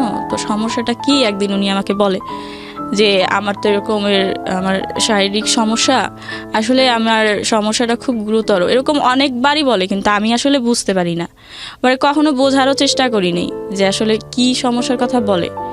আর আমার যে সমস্যাটা হয়তো, যে বলছিলাম আমার হাজব্যান্ড হচ্ছে গিয়ে ইয়াবা খাইতো, আমি যখন জানতাম আমার হাজব্যান্ড হচ্ছে গিয়ে তখন চাকরি করতো, কোম্পানির নাম জি, ওই কোম্পানিতে যখন চাকরি করতো উনি হচ্ছে গিয়ে চিটাগংয়ে যাইতো ডেলিভারি দিতে। আর ওই ডেলিভারি দিয়ে আসার সময় উনি হচ্ছে গিয়ে ইয়াবা নিয়ে আসতো, এবং উনি হচ্ছে গিয়ে রাতের বেলা হচ্ছে গিয়ে ওই ডেলিভারি দিতে যাইতো, এবং পরের দিন সকালবেলা উনি ঢাকাতে পৌঁছাইতো। আমি যখন বুঝতাম যে উনি ঢাকাতে পৌঁছাইছে তখনই আমি হচ্ছে গিয়ে অফিস থেকে বের হয়ে যাইতাম, মানে বাসা থেকে বের হয়ে অফিসে যাইতাম, অফিস করে আমি রাতে আর বাসায় ফিরতাম না। কারণ আমি তো জানতাম যে আমার হাজব্যান্ড বাসায় আসছে, তার মানে ও হচ্ছে গিয়ে ইয়াবা নিয়ে আসছে। তো আমার অবস্থা কি হবে এটা আমার তখনই কল্পনা করতাম। মানে এটা কল্পনা কি মানে কি করতো উনি ইয়াবা খাওয়ার উনি পরে? ইয়াবা খাওয়ার পরে আমাকে শারীরিকভাবে টর্চার করতো। দেখা গেছে যে ওই ইয়াবা খাইলে কি হয় আমি জানি না, বাট ইয়াবা খাওয়ার পরে দিন রাত উনি আমাকে এরকম নির্যাতন করতো। তো তারপরে আমি হচ্ছে গিয়ে ইয়াবা যেদিন নিয়ে আসতো, বা উনি যেদিনকে ইয়াবা নিয়ে বাসায় আসতো, সেদিনকে আমি আর হচ্ছে গিয়ে অফিস করে আমি আর বাসায় যাইতাম না, মানে ভয়েই বাসায় যেতেন না? ভয়েই বাসায় যেতাম না। আচ্ছা। তো আমার ওই মুহূর্তে আসলে আমি বরাবরই আমার কখনোই কোনো এমন কেউ ছিল না যে যার কাছে আমি একটা দিন বা একটা রাত বা 2টা ঘন্টা থাকবো, এরকম কেউ ছিল না। ওই মুহূর্তে শুধুমাত্র ওই লোকটাই ছিল, যে তাও একটা ছেলে মানুষ, বা ওনার সাথে আবার এরকম একটা সম্পর্ক, বা উনি আবার হিন্দু ছিল। তো আমি আসলে উনি আমার সব কিছু জানতো, কিন্তু এই বিষয়টা আমি ওনার বলি নাই যে আমার হাজব্যান্ড যে এই নিয়ে আমাকে টর্চার করে, বা এই জন্য আমি বাসায় যাব না। হ্যাঁ, অনেক সময় আমি রাস্তায় বসে থাকতাম যে আমি যাব না বাসায়, তো উনি বলতো যে আরে মারবে না, বা তোর কিছু বললে আমি দেখবো না, তুই যা। কিন্তু আমি ওনাকে বলতাম না যে আসলে সমস্যাটা কি।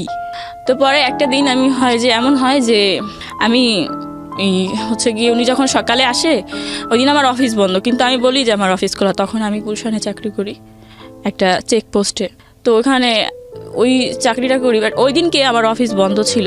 কিন্তু আমি বলি যে আমার অফিস আছে, এটা বলে সকালবেলা আমি বাসা থেকে বের হয়ে যাই, কারণ আমার হাজব্যান্ড সকালবেলা আসবে। তো বের হয়ে যাওয়ার পরে সকাল থেকে দুপুর পর্যন্ত আমি হচ্ছে রাস্তায় বসে থাকি। তো বসে থাকার পরে তখন আমার প্রচুর পরিমাণে ক্ষুধা লাগে, আমার কাছে কোনো টাকাও ছিল না, 20 সালের কথা বলছি। তো তখন আমি হচ্ছে গিয়ে বলি যে আমি আর বাসায় যাব না, এখানে বসে থাকবো সারাদিন। বাট রাতের বেলা কোথায় যাবো এটা নিয়ে আমি খুব টেনশনে ছিলাম। তো আমার কাছে কিছু ছিল না টাকা টোকা। আমি দুপুর পর্যন্ত যখন রাস্তায় বসে থাকি, তখন আমার এই লোকটার কথা মনে পড়ে যে ওনাকে একটা ফোন করি বা বলি, তো যে আমি রাস্তায়। তো আমি ওনার ফোন দিয়ে বলি যে আমি এরকম বাইরে আছি। তো উনি আসে আমার সাথে রাস্তায় দেখা করার পর বলে যে তুই তাহলে আমার বাসায় আয়। আমার তো বাসা এখানেই, আমি তো বাসার কাছাকাছি ওই রাস্তায় বসা ছিলাম তাই। কিন্তু আমি আসলে উনি এমনি বলাতে সিরিয়াস চলে যাই, কারণ আমি তো ওই মুহূর্তে আসলে আমি বাসায় যাব সেটাও ভাবতে পারতেছিলাম না, বা আমি ভাবতেছিলাম যে আমি এখন কি খাবো, বা আমার প্রচুর পরিমাণ পানি পিপাসাও হয়েছিল, বা আমি তখন কি করবো আমি বুঝতে পারতেছিলাম না। আমি জানতাম যে উনি একা থাকে ওই বাসায়, উনি একটা ছেলে মানুষ একা থাকে। এই সব কিছু জানা সত্ত্বেও আমি ওনার বাসায় যাই, বা আমি যাইতে চাই। এবং আমি ওনার বাসায় যাওয়ার পরে উনি আমাকে ভাত খাইতে দেয়। হ্যাঁ, একটা কথা যেটা ওই যে শুরু থেকেই বলছিলাম, যে আমি জানতাম যে ওনার সাথে আমার হচ্ছে গিয়ে 17 সালের ডিসেম্বর পরিচয় হয়েছে, বা 20 সালের কথা বলছি আমি এখন। এই পর্যন্ত আমি কোনোদিন শুনি নাই যে উনি হচ্ছে গিয়ে ডাল আর আলু ভর্তা বা ডাল ভর্তা বা এইগুলো ছাড়া আমি কোনোদিনও শুনি নাই যে উনি অন্য কোনো কিছু দিয়ে ভাত খাইছে। তো আমি ওনার বাসায় যাই, উনি আমাকে ওইটা দিয়ে ভাত খাইতে দেয়, যে আলু ভর্তা আর ডাল। তো আমি ভাত খাই, ভাত খাওয়ার পর উনি বলে যে তোর বাসায় দিয়ে আসি চল, আমার বাসায় তো কেউ থাকে না, তাছাড়া আমি ছেলে মানুষ, তোরে তো রাখতে পারবো না, তোর বাসায় দিয়ে আসি চল।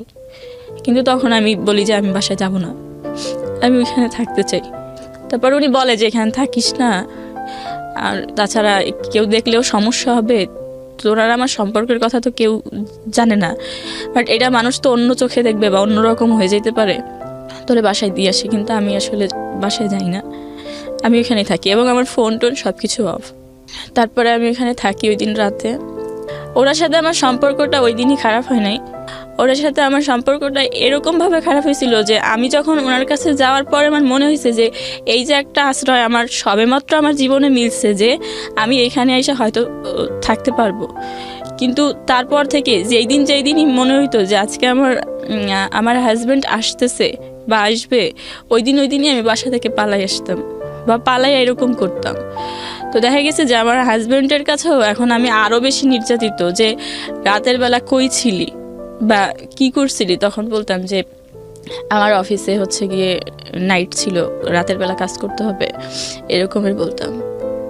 যত মিথ্যা ছিল সব বলে বলে বলে বলে আমি এভাবে বাঁচার চেষ্টা করতাম। এবং ওই সময়টাতে আপনি ওখানে স্টে করতেন? জি, আমি ওখানেই থাকতাম ওনার কাছে। ইতিমধ্যে যেটা হয় যে আমি বলছিলাম যে এই লোকটার, আমি বারবারই শুনছিলাম যে এর হচ্ছে গিয়ে শারীরিক সমস্যা, কিন্তু শারীরিক সমস্যাটা কি আমি জানতাম না বা আমি বুঝতেও চাইতাম না। যখন এর পাশে আমি থাকতে শুরু করলাম তখন কিন্তু এর সাথে আমার সম্পর্কটা অন্যরকম। জাস্ট এইটা আসলে কোনো রিলেশন, গার্লফ্রেন্ড বয়ফ্রেন্ডের সম্পর্ক বা বন্ধুত্বের সম্পর্ক বা অবৈধ সম্পর্ক, কোনোটারই নাম দেওয়া যাচ্ছিল না। আমি নিজে নিজে আন্দাজ করতাম যে এটা আসলে কেমন সম্পর্ক। যে আমি ওনার কাছে থাকার পরে আমি এইটা বাংলাদেশ, আমরা আবারও ফিরে যাচ্ছি আলাপনে। ওনার এমনই সমস্যা যে উনি বিয়ে করতে চায় না বা বিয়ে করবে না বা বিয়ে করতে পারবে না, এরকম একটা সমস্যা, যেটা দেখার পরে আমি আসলে খুশি হই যে আমি এমন একটা মানুষের কাছে আশ্রয় নিয়েছি যার এই সমস্যাটা থাকাতে হয়তো আমি অনেক ভালো থাকবো বা আমার কোনো সমস্যা হবে না। যে এই সমস্যা, বিষয়টা হচ্ছে এরকম যে আপনি এই সম্পর্কটাকেই ঘৃণা করা শুরু করেছিলেন এক সময়, কারণ আপনার জীবনে প্রথম যে ঘটনাটা ঘটে সেটা খুবই অনাকাঙ্ক্ষিত এবং অচিন্তনীয় ছিল। এরপরে হাজবেন্ডের কাছে এসেও এটা এক ধরনের, যেটাকে আমাদের আইনগতভাবে বলা হয় মেরিটাল রেপ, মানে বৈবাহিক পরবর্তী জীবনের রেপ।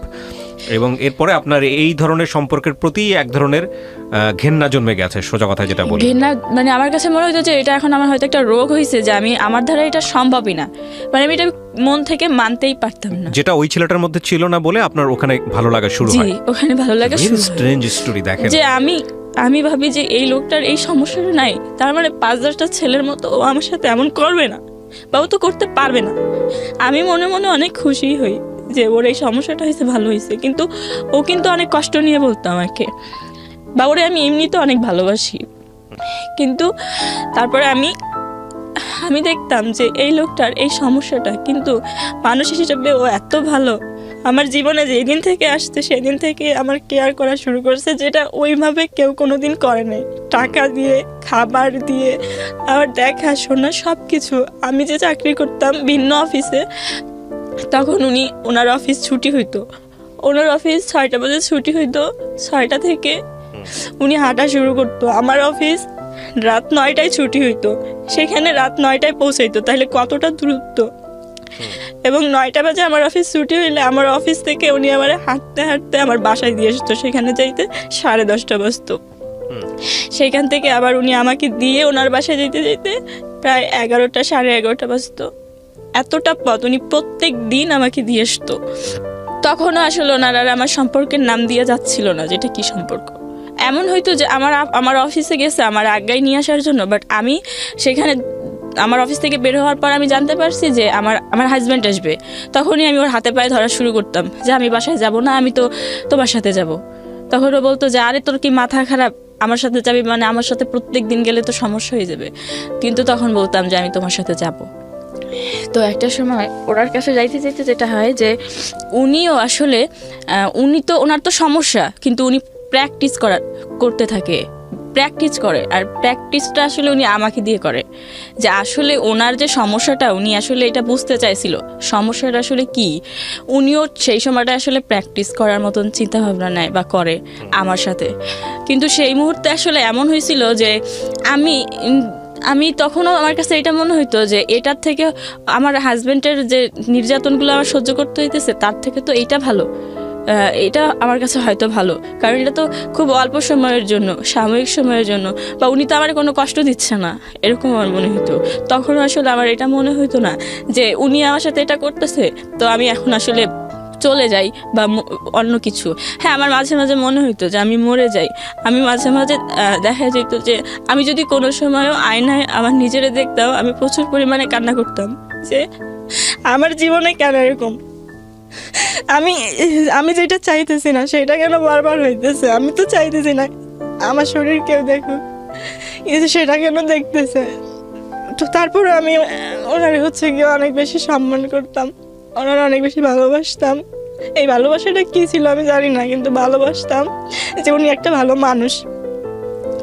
আসলে প্র্যাকটিস করতে করতে তারপরে 20 সালের এপ্রিলে হচ্ছে কি আমি দেখি যে আমি প্রেগনেন্ট আবার।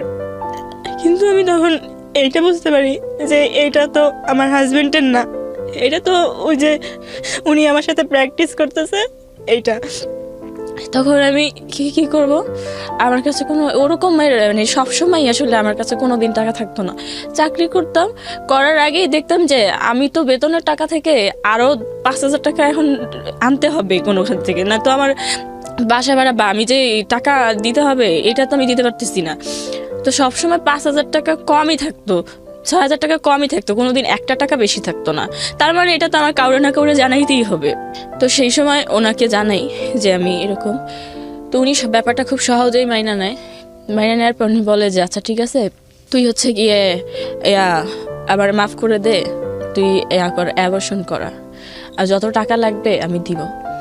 পরে উনি অ্যাবর্শনের জন্য এক জায়গায় কথা বলতে বলে, আর এমন একটা জায়গায় কথা বলতে যাই যেই ক্লিনিকে আসলে আমার পরিচিত একটা আপু চাকরি করে, মানে উনি হচ্ছে গিয়ে ওই নার্সদের সাথে কাজ করে, ওই আপু কাজ করে। আমি যখন বলার পর বলে যে তোমার এটা তো করবা ঠিক আছে, কিন্তু ভাইবা চিন্তা দেখছো, তোমার হাজব্যান্ডকে বলছো, এরকম বলে।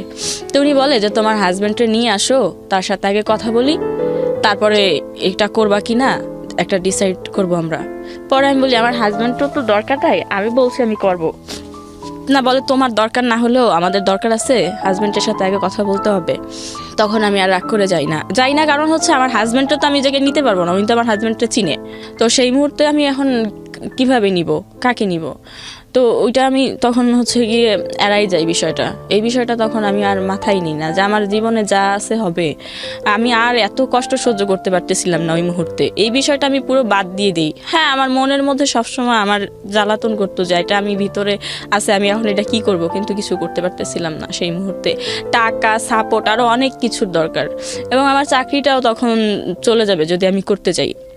তো তারপরে এই সব কিছুর ভয় আসলে করি না। তখন এইটা থাইকা যায়, যখন এইটা 5.5 মাস হয় তখন হচ্ছে গিয়ে আমি ওনারে বলি যে আমি তো ওইটা অ্যাবর্শনটা করাইছিলাম না। অ্যাবর্শনটা ওনাকে কিন্তু জানাইছিলাম যে হ্যাঁ করে ফেলছি, কিন্তু করছিলাম না অ্যাবর্শনটা। যখন 5.5 মাস হয় তখন ওনাকে বলি যে আমি অ্যাবর্শনটা তো করাই নেই।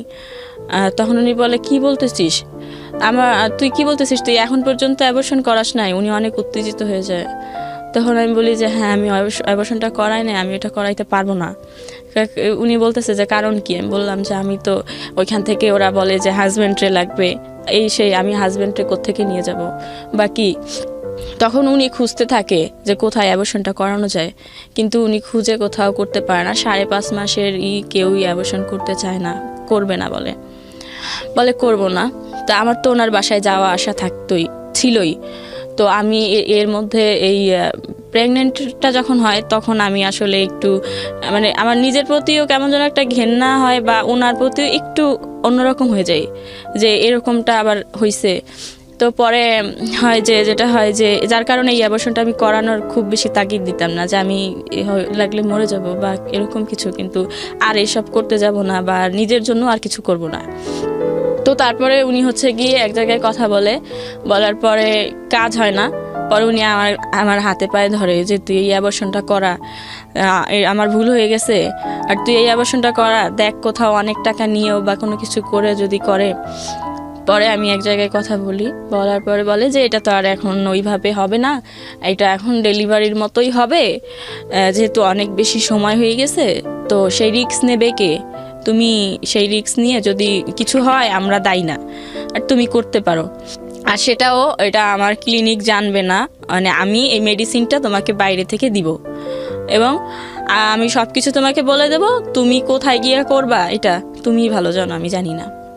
তো তখন আমি ওনাকে বলি যে আসলে এই মেডিসিনটা ইউজ করার পরে আমার কি হবে আমি তো জানি না, কিন্তু আমার তো বাসায় যাইতে পারবো না, তো ওইখানে আমার একটা রাতের জন্য রাখেন, যেহেতু আপনি এই অ্যাবর্শনটা করাবেন এবং উনি 10,000 টাকা নিবে। তো 10,000 টাকা আপনি নেবেন বা আপনি করাবেন, তাহলে আমার জীবনের রিস্ক নিতে হবে না, আমি মারা গেলে সমস্যা নেই, কিন্তু যদি আমি থাকবো কোথায় বা এটা অ্যাবর্শনটা কোথায় করাবো, যদি এখানে করানো সম্ভব হয় তাহলে এখানে একটু করান। তখন উনি বলেন না, এসব আমি আমার এখানে করাই না। ওটা ছিল ওনার বাসা। তো উনি ওই মেডিসিনগুলো আমাকে দিয়ে দেওয়ার পর উনি বলে যে তুমি এবার বাসায় চলে যাও, কোথায় যায় করাবা সেখানে চলে যাও, বাট তুমি অল্প সময়ের মধ্যে চলে যাবা যেখানেই যাও। তো তখন আমি হচ্ছে গিয়ে ওনাকে ফোন করে বলি যে আমি খুব অসুস্থ, আমি তো ওই মেডিসিনগুলো নিছি, এখন আপনি কোথায় আছেন, খুব অল্প সময়ের মধ্যে আমার নিয়ে যান। তো উনি খুব অল্প সময়ের মধ্যেই আইসা নিয়ে যায়। আর উনি আমাকে নিতে আসার পরে আমার আর কোনো জ্ঞান থাকে না, উনি আস্তে আস্তে 20 মিনিটের বেশি হয়ে গেছিল, কিন্তু সেই সময় আমার কোনো জ্ঞান থাকে না। উনি আমাকে পরে মানে প্রথমে সিএনজিতে যখন দেখে যে প্রথমে রিক্সায় যখন দেখে যে আমার কোনো জ্ঞান নাই, তখন উনি হচ্ছে গিয়ে খুব ভয় পায় যে কেউ যদি দেখে যে একটা মেয়ের জ্ঞান নাই তারে নিয়ে যাচ্ছে তো উনি বিপদে পড়বে। এই কারণে পরে উনি রিক্সা ছাইড়া দিয়ে সিএনজি করে উনি ওনার বাসায় আমার নিয়ে যায়। ওনার বাসায় নিয়ে তারপর উনি আমার মানে শোয়াই রাখার পরে 2-1 ঘন্টা পরে হচ্ছে গিয়ে আমি অসুস্থ হই। এর মধ্যে আমার কোনো জ্ঞান ছিল না। তো তারপরে হচ্ছে গিয়ে 2-1 ঘন্টা পরে যখন আমি দেখি যে আমার খুব পেইন হচ্ছে, আমি খুব অসুস্থ, তখন ওনারা ছাড়া তো আমি আমার পাশে আর কাউকে দেখতে পাই না। আর যত সহযোগিতা যা হেল্পের প্রয়োজন ওনার কাছ থেকেই নিয়েছি, বা ওনারই আমি ওইভাবেই সব কিছু বলি যে আমার এরকম লাগতেছে বা আমি হয়তো বাঁচবো না আর, বা এরকম বলি। তো বলার পরে হচ্ছে কি ওই অ্যাবর্শনটা ওনার বাসায় হয়। একটা কথা আমি বলতে ভুলে গেছিলাম, আমি যে ওই অ্যাবর্শনটা করাই ওটা তো 5.5 মাস প্লাস ছিল। যেদিন আমি অ্যাবর্শনটা করাইতে চাই তার 2-3 দিন আগে থেকে আমি প্রত্যেক দিন স্বপ্ন দেখতাম যে একটা ছোট বাবু আমার গলা টিপে ধরতেছে, আমাকে মাইরে ফেলতে চায়। তো আমি ওই কথাটা ওনারে বলছিলাম বারবার যে আমি অ্যাবর্শনটা ওই মুহূর্তে যেটা 2-3 দিন যখন আমি স্বপ্ন দেখি যে একটা ছোট্ট বাচ্চা হাঁটতে পারে না কিন্তু আমারে মাইরে ফেলতে চায়, ঠিক ওই মুহূর্তে আমি বুঝতে পারি যে হয়তো অ্যাবর্শনটা আমি করাটা ঠিক হবে না, বা এই অ্যাবর্শনটা যদি আমি না করাই হয়তো অনেক ভালো হবে। এক কথা আমার ভালো হবে না, কিন্তু আমি ওই বাবুটার বাঁচাইতে চাই। কিন্তু তখন ওই বাবুটার জন্য আমি হচ্ছে কি এই প্রথমবার এই সিদ্ধান্ত, যেটা আমি কোনোদিন নিজেও জানতাম না যে এই প্রথম বাচ্চার বয়স কত তখন আমার বাবুর বয়স হচ্ছে 3.5 বছর। 3.5 বছর। এবং ও তো বাবার সঙ্গে থাকতো? জি না, আমার মায়ের সঙ্গে থাকতো। আপনার প্রথম হাজবেন্ড কি জেনেছিল যে সেকেন্ড বাচ্চাটা তার না? এর কি জেনেছিল? না, সে জানতোই না। সেও বলেছে অ্যাবর্ট করার জন্য। সে জানতো তার বেবি? না, সে জানতোই না যে আমি প্রেগন্যান্ট। হ্যাঁ, সে জানতোই না। আচ্ছা, সেটা বলিই নাই। আচ্ছা, তো আপনি সেকেন্ড বাচ্চাটা অ্যাবর্ট করলেন, তখন তার সাথে আপনার কি সম্পর্ক? ফার্স্ট হাজবেন্ডের কি সম্পর্ক? সম্পর্ক জাস্ট দূরত্ব। উনি যে আমার হাজবেন্ড এইটাই আমি জানি না, জাস্ট আমি তার ঘরেই থাকতেছি, কিন্তু সে আসলেই পালাই বেড়াইতেছি, তাহলে তার সাথে আমার সম্পর্কটা কেমন হইতে পারে? সেও এক পর্যায়ে দেখা যাচ্ছে যে বলতেছে যে আমার রাখবে না বা ছেড়ে দিবে, বা বলতেছে যে কোনো সময় বলতেছে যে কালকে যেন আইসা দেখি যে তুই বাসায় নাই, তুই কোথাও চইলা যাইস। হ্যাঁ, এরকম বলতেছে, কিন্তু আমার তখনও তো কোনো পথ নাই, কি করব? আমি সব কিছুই করতেছি। যখন আমি অ্যাবর্শনটা করাবো ভাবছি, ওই মুহূর্তে আমার মনে হয়, এর আগে কখনোই আমার মনে হয় নাই যে এই লোকটার সাথে আমার সম্পর্কটা এরকম রাখবো না, এরকম না হলে এরকম হলে ভালো হতো, এরকম কোনোদিন আমি ভাবিনি। কিন্তু ওই মুহূর্তে ওই বাবুটা যে আমার সাথে প্রায় সময় দেখা করতো, আমি ঘুমাইলেই এসে দেখা করতো, শুধু এই কারণে ওই কথাগুলো ওনাকে বলি। এবং ওনাকে বলার পরে আমি একদিন এই কথাগুলো বলি, এই কথাগুলো আমি খুব ভালোভাবে বুঝে শুনে বলি যে উনি আমাকে এই সম্পর্কের মাঝখানে প্রায় সময় বলতো যে তোর জীবনটা এই এত অল্প বয়সেই তুই শেষ করে দিলি, তো তুই যদি আরও আগে আসতি আমার জীবনে তাহলে দেখা গেছে যে আমি তোকে বিয়ে করতাম। আর তুই তো আমার সব সমস্যা জানিস, এই সমস্যা জানা সত্ত্বেও নাকি তুই আমার অনেক ভালোবাসিস। আর আমি যে ওনারে কেন ভালোবাসতাম এটা উনি কখনো বুঝায় বলি নেই। আমি বলতাম যে আমি তো আসলে এইরকম ছেলেই ভালোবাসি, আমি তোমার এই জন্য খুব ভালোবাসি, তোমার এই সমস্যাতেই। কিন্তু ও আসলে তখন আমাকে বলে যে তুই যদি আরো আগে আসতি তোরে বিয়ে করতাম, আমারে তো কোনো মেয়ে বিয়ে করবে না, কারণ বিয়ে করলেও সে থাকবে না। তো তুই এত ভালো, তুই যদি আমারে বিয়ে করতি, আমি আরো আগে আসতি তোকে করতাম। তো ওই বাবুটা যখন অ্যাবর্শন করার কথা আমি ভাবি, বা আমি যখন ভাবি যে এটা আমি করবো না, তখন হচ্ছে ফার্স্ট টাইম আমি ওনার পায়ে ধরে মানে কান্নাকাটি করি। অবশ্য পায়ে ধরার আগে আমি নিজেই অনেকবার প্রিপারেশন নিই যে এই বাবুটা রাখতে গেলে আমার কি করতে হবে, ভাবি এটা কিভাবে রাখবো। তো তখন আমি হচ্ছে গিয়ে একদিন ওনার সাথে দেখা করে আমি ওনার পায়ে ধরে কান্নাকাটি করি অনেক, যে আমি তোমার সাথে আমার কেমন সম্পর্ক, কি সম্পর্ক, আমি সেই সম্পর্কের নাম জানি না, বাট সেই সম্পর্কটা কি আমি তাও জানি না, ভালো খারাপ আমি বুঝি না। প্রিয় দর্শক এবং শ্রোতা, আপনারা শুনছেন এবং দেখছেন জীবন গল্প। বাট আমি জানি তুমি একটা ভালো মানুষ, তুমিও জানো যে আমি ভালো মানুষ, না হলে হয়তো তুমি আমার সাথে মিশতা না। তো আমি সেই জায়গা থেকে তোমারে বলতেছি আমি এইরকম সমস্যা ফেস করতেছি, এই বাবুটা আমি রাখতে চাই। তো তুমি কি এই সম্পর্কের নামটা কি চেঞ্জ করে অন্য কোনো নাম দিতে পারবা কিনা, বা এই বাবুটা রাখতে পারবা কিনা। বা আমি ওরা এরকমটা বলি, যদি তুমি অন্য কোনো সম্পর্কের নাম দিতে না পারো, তাহলে তুমি তো বলছিলা যে তোমার বড় ভাইয়ের নাকি বাচ্চা হয় না, তো বাবুটা আমার রাখার মতো সুযোগ দাও, তারপর তোমার বড় ভাইরা নাইলে বাচ্চাটা দিয়ে দিও। তো তখন ও বলে যে না, এই বাচ্চা রাখা যাবে না, আর তোমার সাথে আমার সম্পর্কের নাম চেঞ্জ করবো কিভাবে, তুমি তো মুসলিম। তখন উনি বলে যে আমি তো শুভর মতো মুসলমান হইতে পারবো না, ধর্ম ছাড়তে পারবো না, কিভাবে আমি এই সম্পর্কের অন্য কোনো নাম দিব, তো তুই অ্যাবর্শনটা করাই ফেলা। এটা বলার পরে অ্যাবর্শনটা হওয়ার পরে তার কিছুদিন পরে ওনার সাথে আমার ওই যে কথা হয়েছিল, উনি বলছিল যে আমি ভেবে দেখবো যে কোনোভাবে তোরা রাখতে পারি কিনা, আমিও চাই যে তুই আমার সাথে থাক সারা জীবন, তোরা দেখতে পারি বা তোরা রাখতে পারি। তো তখন উনি বলছে এটা আমি ভেবে দেখবো। তো তারপরে হচ্ছে গিয়ে আস্তে আস্তে ওনার সাথে ওরকম একটা সম্পর্ক হয় যে উনি আমাকে নিবে, সারা জীবন ওনার সাথে থাকতে পারবো, বা উনি আমাকে নিবে, এরকম একটা। কিন্তু এখানে ধর্ম নিয়ে একটা কথা হয়েছিল যে উনি বলছিল যে হচ্ছে গিয়ে আমি তো মুসলমান হইতে পারবো না, বাট এরপরে আবার উনি বলছিল যে হ্যাঁ ধর্ম কোনো বিষয় না, কিন্তু আমার ফ্যামিলির কখনো এটা জানাইতে পারবো না যে আমি এরকম হয়েছি, বা এরকম শুভ যেরকম সব মানুষের জানাইছে বা এরকম করছে, এরকম আমি কিছু কখনো জানাইতে পারবো না। তাই আমি বলছি ঠিক আছে, কাউরে জানাইতে হবে না, কাউরে জানার দরকার নাই, শুধু আল্লাহরে জানাইলেই হবে। তো উনি হচ্ছে গিয়ে তারপর যখন আমার বিয়ে করতে যায় উনি, তখন তো উনি হচ্ছে গিয়ে ওনার কাগজপত্র সব তো এই ধর্মে, আর আমার তো মুসলমান ধর্মে, সেই ক্ষেত্রে ওনার সাথে আমার বিয়ে কোনোভাবেই সম্ভব না। তো কোনোভাবেই সম্ভব না। উনি বলে যে আচ্ছা ঠিক আছে, আমি হচ্ছে গিয়ে তুমি তোমার কাগজপত্র আমি হচ্ছে গিয়ে দেখি তৈরি করতে পারি কিনা।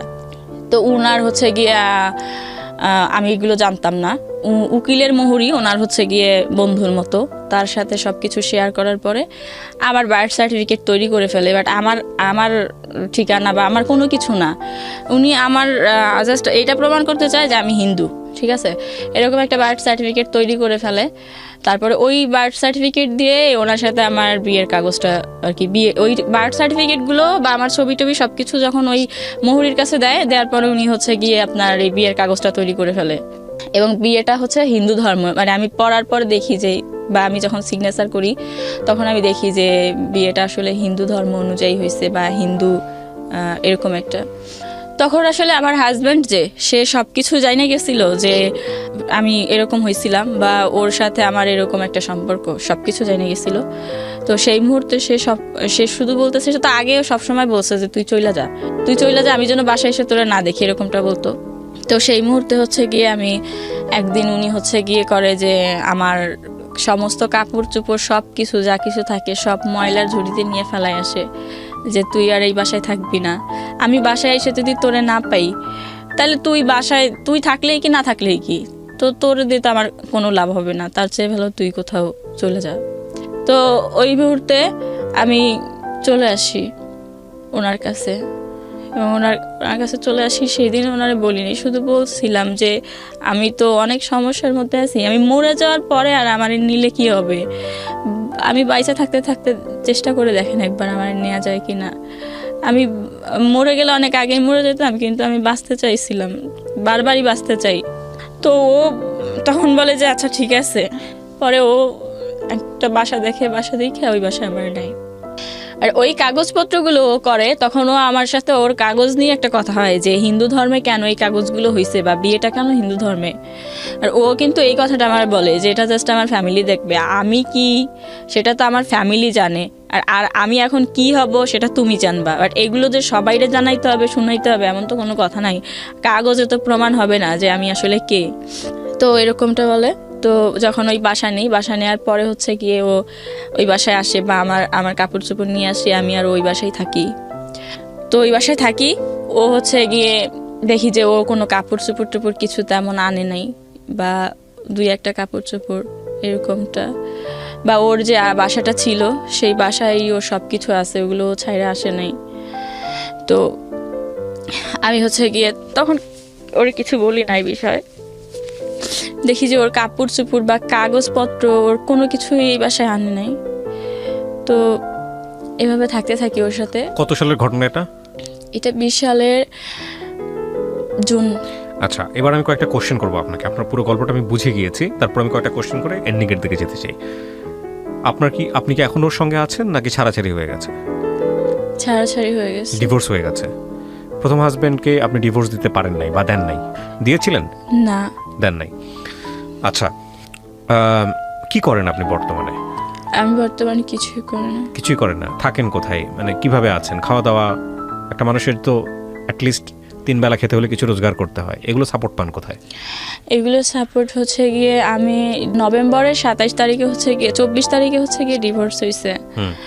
তো ডিভোর্স হয়েছে, তারপর আমি 27 তারিখেই ঢাকায় আসছি, এবং আমার সাথে যে মেয়েটা আসছে ওর কাছেই আসছি। এবং এই যে কথাটা আমি বলতে চাইছিলাম যে আমার সেই হাজব্যান্ড এখন পর্যন্ত ডিভোর্স না দেওয়ার কারণে আমাকে এখন পর্যন্ত ব্যবহার করে যায়। ব্যবহার বলতে এখনো আপনি ওর কাছে যান এবং আলটিমেটলি আপনাকে স্ত্রী হিসেবে ব্যবহার করে? হ্যাঁ, আমি আসলে শুধু ডিভোর্স না, আমি কোথায় থাকবো, কোথায় যাব, সেই জন্যই কিন্তু এই সেকেন্ড টাইম যে বিয়েটা, বা এত কিছু করছি শুধুমাত্র বাঁচার জন্য, নিজে কোথায় থাকবো সেই জন্য। আমি কোনো সময় আত্মহত্যা করতে চাইনি। দেখেন, এখানে একটা বিষয় বলি আপনাকে। লিমা তো আপনার নাম। লিমা, আমি আপনার গল্পটা এমনভাবে এখানে উপস্থাপন করেছি, আমি আসলে আপনার গল্পের মধ্য দিয়ে একটা জিনিস সবাইকে বোঝাতে চেয়েছি, যে একটা মেয়ের সোশ্যাল সিকিউরিটি কতটা ইম্পর্ট্যান্ট, একটা মেয়ের অর্থনৈতিক সিকিউরিটি কতটা ইম্পর্ট্যান্ট। আপনি যে কথাগুলো আজকে এখানে বললেন সেটার মধ্যে কতটুকু ভুল ছিল, কতটুকু মিথ্যা ছিল, কতটুকু সত্য ছিল সেটা আপনি জানেন, কিন্তু এরকম একটা ঘটনা মানুষের সঙ্গে ঘটতে পারে বলে আমরা বিশ্বাস করি। হ্যাঁ, তো আপনি জানেন না আপনার ফিউচারটা কী হবে, কোথায় যাবেন, কি করবেন। তবে এটা ঠিক যে একদম জিরো ক্যাপিটাল অবস্থায় যদি একজন মানুষ থাকে, তাহলে আমি বলবো যে তার 2 হাত আছে, 2 পা আছে, সুস্থ আছে, সে কাজ করে খাওয়ার সামর্থ্য রাখে। আমরা এখানে এমনও গল্প প্রচার করেছি যে গত সপ্তাহের আগে সপ্তাহে গেল, ভদ্রমহিলার চেহারা সুন্দর এবং সেও আপনার মতো বিভিন্নভাবে ভিকটিম, কিন্তু সে একটা মানুষের বাসায় থেকে কাজ করে 2 বেলা 2 মুঠো অন্ন, এবং তারপরেও তার সমস্যাটা এত জটিল যে তার বাচ্চা আছে, সে বাচ্চাটাকে নিয়ে তার সার্ভাইভ করতে হয়। তো আমি আপনাকে একটা জিনিস যেটা বলতে পারি, আপনার এই গল্পের মধ্যে প্রথম বিয়েটা তো আপনি নিজেই করেছিলেন, তাই কি নয়? দ্বিতীয় বিয়েটা সেটাও আপনি নিজেই করেছিলেন, এবং সেখানে নিশ্চয়ই আপনার কোনো না কোনো, আমি মনে করি যে ভুল ছিল, যে ভুলটা একপাক্ষিক না, দ্বিপাক্ষিক। যিনি আপনাকে বিয়ে করেছেন তারও ভুল ছিল, যে কারণে সংসার টেকে নাই বা এরকম হয়েছে। তবে এটা ঠিক যে পরিবার ছাড়া হওয়াটা উচিত হয়নি। আপনার ভাই বোন যারা আছেন ওরা কোথায় আছেন? পরিবারের সঙ্গে আছেন নাকি পরিবার ছাড়া? আপনার কয় ভাই বোন? 5 ভাই বোন। 5 ভাই বোন। বাকি বোনগুলো কোথায়? বাকি একটা বোন, ওর বিয়ে হয়ে গেছে। আচ্ছা, আর আরেকটা বোন? 2 বোন 3 ভাই। তো বাকি বোনটা সে কি আপনার বড় ছিল না ছোট ছিল? বড় ছিল। তো ওর তো এরকম হয় নাই, তাহলে আপনার ক্ষেত্রে কেন হয়েছে? আমার ক্ষেত্রে এরকমটা হয়েছে যে আমি আমার মারে প্রচন্ড ভালোবাসি, আমার মারে কোনোদিন আমি কষ্ট দিতে চাই নাই। আমি চাই নাই যে তো আপনি এখন যে আমার- অবস্থায় আছেন সেই অবস্থায় কি মা কি সুখে আছে, মা কি ভালো আছে? আপনি চান নাই, কিন্তু না চাওয়াটা এইভাবে তো একটা ভুল ছিল। 16 বছর বয়সে বাসা থেকে বের হওয়াটা কি উচিত হয়েছিল? আপনি শুধু আমাকে এটাই বলেন। এটা আপনার একটা ভুল সিদ্ধান্ত ছিল। প্রথম কথা হচ্ছে এটা। হ্যাঁ, আমাদের সামাজিক রাষ্ট্রীয় জায়গাতে অনেক অনেক দুর্বলতা আছে। আমরা একটা মানুষের সিকিউরিটি, নিরাপত্তার জায়গাতে, সেই জায়গাটায় আসতে হয়তো আমাদের আরও অনেক বছর সময় লাগবে। কিন্তু আমরা তো একটা পারিবারিক শিক্ষার জায়গাতে আছি, একটা কমন সেন্সের জায়গাতে আছি। 16 বছরে যখন আপনার জীবনে এরকম একটা দুর্ঘটনা ঘটে গেল, তখন আপনার উচিত ছিল পরিবারে ফিরে যাওয়া। বাবা মা তো নিশ্চয়ই আপনাকে ধরে রাস্তায় ফেলে দেয়নি যে তুমি আর বাসায় ঢুকতে পারবা না। সেটা করেছিল কি কখনো? করে নাই। আপনি একবেলা দুবেলা না খেয়েছিলেন, সেটা তো ঢাকা শহরেই ছিলেন। তাহলে পরিবারে না খেয়ে থেকেও তো অন্তত একটা শেল্টার তো পেতেন। আপনি তো এমন না যে ঢাকা শহরে এসে 3 বেলা খেতে পেয়েছেন, ভালো থেকেছেন, সমস্ত কিছুটা হয়েছে, তা তো হয় নাই। তো আপনি পরিবারের তুচ্ছতাচ্ছিল্য আসলে এটা ঠিক যে কাছের মানুষ অবজ্ঞা করলে সেটা নেওয়া যায় না, হলেও তো ঘরের মধ্যেই থাকতে পারতেন। মানে বেস্ট আমার কাছে যাই হোক না কেন, যে মা বা বাবা যদি গালি দেয়, বকা দেয়, তারপরে অন্তত মুখের সামনে তো অন্নটুকু দিত, সে তারা আপনাকে না খাইয়ে তো নিজেরা খেত না। আসলে দারিদ্রতা এমন একটা জিনিস না, যে আমি আমার প্রশ্নের উত্তরটা দেন। দারিদ্রতা অবস্থা তো আপনি ঢাকায় এসেও আপনার পরিবর্তন হয়নি, হয়েছে কি? না, হয় নাই। তাহলে এই যে এতগুলো দুর্ঘটনা আপনার জীবনে ঘটলো, সেটা তো পরিবারের মধ্যে থাকলেও তো না হওয়ার কম সম্ভাবনা ছিল। কিন্তু এই যে বললাম যে আমার মারে প্রচন্ড ভালোবাসি, আমার মার কাছ থেকে যে খারাপ আচরণগুলো আমি নিতে পারতাম না, এটা কোনো সময় আমি মানতে পারতাম এটা না। একটা মেজর মিস্টেক আমাদের প্রত্যেকের জীবনে। আমরা এটা ভুল করি, ভয়ঙ্কর রকমভাবে ভুল করি। আমাদের বাপ মায়ের খারাপ আচরণকে আমরা মনে করি আমাদের জীবনে অভিশাপ, এবং সেটার বয়সটাও ওই 16 বছর, অ্যাডোলেসেন্স পিরিয়ডটাই। কিন্তু বাবা মা কেন খারাপ ব্যবহার করেন, বাবা কেন বকা দেন, মা কেন বকা দেন, এটা যখন বুঝবো আমরা, তখন আলটিমেটলি অনেক লেট হয়ে যায়। আপনি যখন মায়ের বয়সে যাবেন, আপনি যখন বাবার বয়সে যাবেন, তখন আপনি বুঝবেন যে কেন এটা তারা করতো। যদিও এটা করা উচিত না, খুব টেকনিক্যালি বিহেভ করা উচিত একটা বাচ্চার সাথে, বিশেষ করে এই সময়টাতে, বয়সন্ধিকারের। তো এটা আপনার সাথে করা হয়নি। কিন্তু এটাও তো একটা অনেক বড় শিক্ষা যে ঘর ছেড়ে এসে একটা ছেলেই যেখানে নিরাপদ না, একটা মেয়ে সেখানে আমাদের সামাজিকতায় কতটা অনিরাপদ হতে পারে। এই যে আপনার জীবনে এতগুলো দুর্ঘটনা ঘটে গেছে, আপনার একটা বাচ্চা আছে, আপনি জীবনে ভয়ঙ্কর রকমভাবে কষ্ট পেয়েছেন দ্বিতীয় সম্পর্কে এসে, আপনার একটা বাচ্চা অ্যাবর্ট করতে হয়েছে। নট অনলি দ্যাট, আপনার একটা আনস্টেবল লাইফ, আপনার একটা কি হবে কি করবেন আপনার এরকম একটা জীবন, এবং পুরো জীবনে আমাদের সামাজিকতা একটা মেয়ের বিয়ে হয়ে যাওয়া মানে হলো ধরে নেওয়া হয় যে তার লাইফটা ওখানে। ওই যে আপনাকে বলেছিল যাই করুক না, কারণ আপনার মা তো বলেছে না যাই করুক না কেন এখানেই থাকতে হবে, রাইট? মা বলেছে না? এটা আমাদের পারিবারিক শিক্ষা, এবং এই শিক্ষা থেকে আপনি কখনোই বের হয়ে আসতে পারবেন না। আপনার এখন বয়স কত বলেন? 22 বছর প্লাস। 22 বছর প্লাস। 22 বছরের একটাই প্লাস পয়েন্ট, সেটা হচ্ছে 22 বছরের জীবনে আপনি তো লেখাপড়া বেশি দূর করতে পারেননি। আপনি বলেছেন ওই মাদ্রাসায় কারিয়ানা পড়েছেন। সেই জায়গাটা থেকে আপনার একটা সুবিধা আছে, সেটা হচ্ছে যে আপনার শরীরে শক্তি আছে।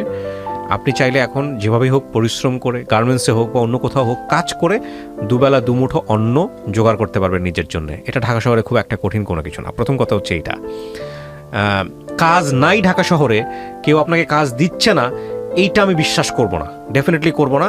আপনি যে পরিমাণ অভিজ্ঞতা নিয়েছেন ঢাকা শহরে এসে, তাতে একটা প্রতিষ্ঠানে কোনো না কোনোভাবে কাজে আপনি ঢুকে যেতে পারবেন।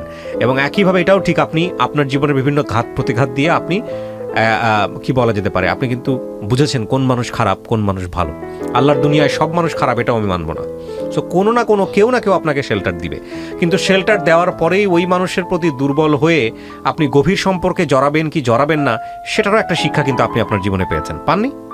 জি মুখে বলতে হবে পেয়েছেন। জি। আচ্ছা, তাহলে সেই জায়গাটাও আপনার চিন্তা করার সুযোগ হয়েছে। আমি প্রত্যেকটা ঘটনাকেই আপনার জীবনে যদি অভিজ্ঞতা হিসেবে নেই, তাহলে এই 22 বছরের জীবনের অভিজ্ঞতাকে কাজে লাগিয়ে বাকি জীবনটা সুন্দর করা সম্ভব, অবশ্যই সম্ভব। আমি শুধু একটা কথাই বলতে চাই প্রিয় দর্শক এবং শ্রোতা, আমি বিশ্বাস করি আমার এই জীবন গল্প অনুষ্ঠানটা গ্রামের একেবারে প্রত্যন্ত খেটে খাওয়া মানুষ থেকে শুরু করে সব শ্রেণীর মানুষ এই অনুষ্ঠানগুলো শোনেন, এবং প্রত্যেকটা গল্পই অনেক অনেক বেশি আমাদেরকে শিক্ষা দেয় কোনো না কোনোভাবে। বিশেষ করে একটা পরিবারে সন্তানের নিরাপত্তা খুব খুব খুব জরুরি, এবং বাবা মায়ের যদি এখানে ভূমিকার কথা বলি, তাহলে অবশ্যই বলতে হবে যে সন্তানকে ওই সিকিউরিটি দেওয়াটা খুব জরুরি। তবে এটা ঠিক যে সন্তানকেও বোঝাটা খুব জরুরি, বাবা মায়ের প্রতি রেসপেক্ট রাখাটা জরুরি, পরিবারের প্রতি শ্রদ্ধা রাখাটা জরুরি, রেসপেক্ট রাখাটা জরুরি। পরিবার যে কত গুরুত্বপূর্ণ, পরিবার থেকে বের হলে যে একটা আলাদা জগৎ, পরিবার থেকে বের হলে যে পুরো জগৎটাই আপনার কাছে হায়নার মতো হয়ে যেতে পারে, অনেক বুভুক্ষ একটা জন্তু বা জানোয়ারের মতো হয়ে যেতে পারে, সেটাও বোঝাটা খুব জরুরি আজকের এই গল্পের মধ্য দিয়ে। সুতরাং পরিবারের সাথে রাগ করে হোক, পরিবারের সাথে অভিমান করে হোক, এমন কোনো সিদ্ধান্ত জীবনে নেবেন না যেটা আপনার জন্য কাল হয়ে যেতে পারে। অনেক মাই আছেন যারা তার সন্তানের কাছে প্রিয় না, আমি জানি, জীবন গল্পেই আমি জানি অনেক বাবাই আছেন যিনি তার সন্তানের কাছে প্রিয় না, এবং অনেক সন্তানই আছেন যিনি তার বাবা মায়ের কাছে প্রিয় না। কিন্তু পরিবারচ্যুত হওয়া কখনোই ওয়াইজ কোনো ডিসিশন না, যদি বিশেষ করে লিমার মতো অবস্থায় আপনারা পড়তে না চান। সো লিমা, আমি অনেক ধন্যবাদ জানাই আপনাকে, আর গল্পটা আমি প্রচার করলাম। আপনি আপনার দিনগুলো ভালো হবে, ভবিষ্যৎ ভালো হবে, এই শুভকামনা জানিয়ে আপনি কিছু বলতে চান শেষ বেলাতে এসে? আমি বলতে চাই, আমার সেকেন্ড টাইম যে সম্পর্কটা ছিল এটা আসলে আমার বুঝের বয়সে ছিল, কিন্তু সব ভুল জানা সত্ত্বেও আমি করছিলাম শুধু ভালোবাসতাম তাই।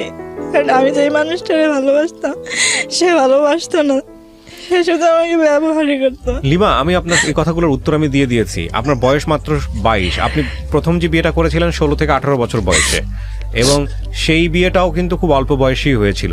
এবং এই 22 বছরের জীবনে এই ভুলগুলাই বেশি হয়, বিশেষ করে সবচেয়ে বেশি ভুল করে মেয়েরা ইমোশনালি বেশি ভুল করে। হ্যাঁ, তাদেরকে খুব সহজে ইমোশনালি ব্ল্যাকমেল করা যায়। তো সেই জায়গাটা থেকে আমি মনে করি যে আপনার বয়সটাও অনেকখানি সাপোর্ট করেছে আপনাকে। তো আমি মনে করি নেক্সট টাইম আপনি এই জিনিসগুলো করবেন না, আপনার অভিজ্ঞতাকে কাজে লাগাবেন। জীবনে কোনো জিনিসই ফেলনা নয়। আপনার জীবনে যে দুর্ঘটনা ঘটে গেছে সেই দুর্ঘটনাকে মনে করে আপনি যদি ওই জায়গায় দাঁড়ায় থাকেন তাহলে সামনে আগাতে পারবেন না। এই দুর্ঘটনা থেকে অভিজ্ঞতা নেন, অভিজ্ঞতা নিয়ে সামনের দিনগুলো সুন্দর করেন। হ্যাঁ, এবং সেটা সম্ভব। আপনি তো নিশ্চয়ই ধর্মভীরু একজন মানুষ, আপনি ধর্ম পালন করেন, তো সৃষ্টিকর্তার কাছে যে ভুলগুলো করেছেন সেগুলোর জন্য মাপ চাইবেন, এবং একই সাথে আপনি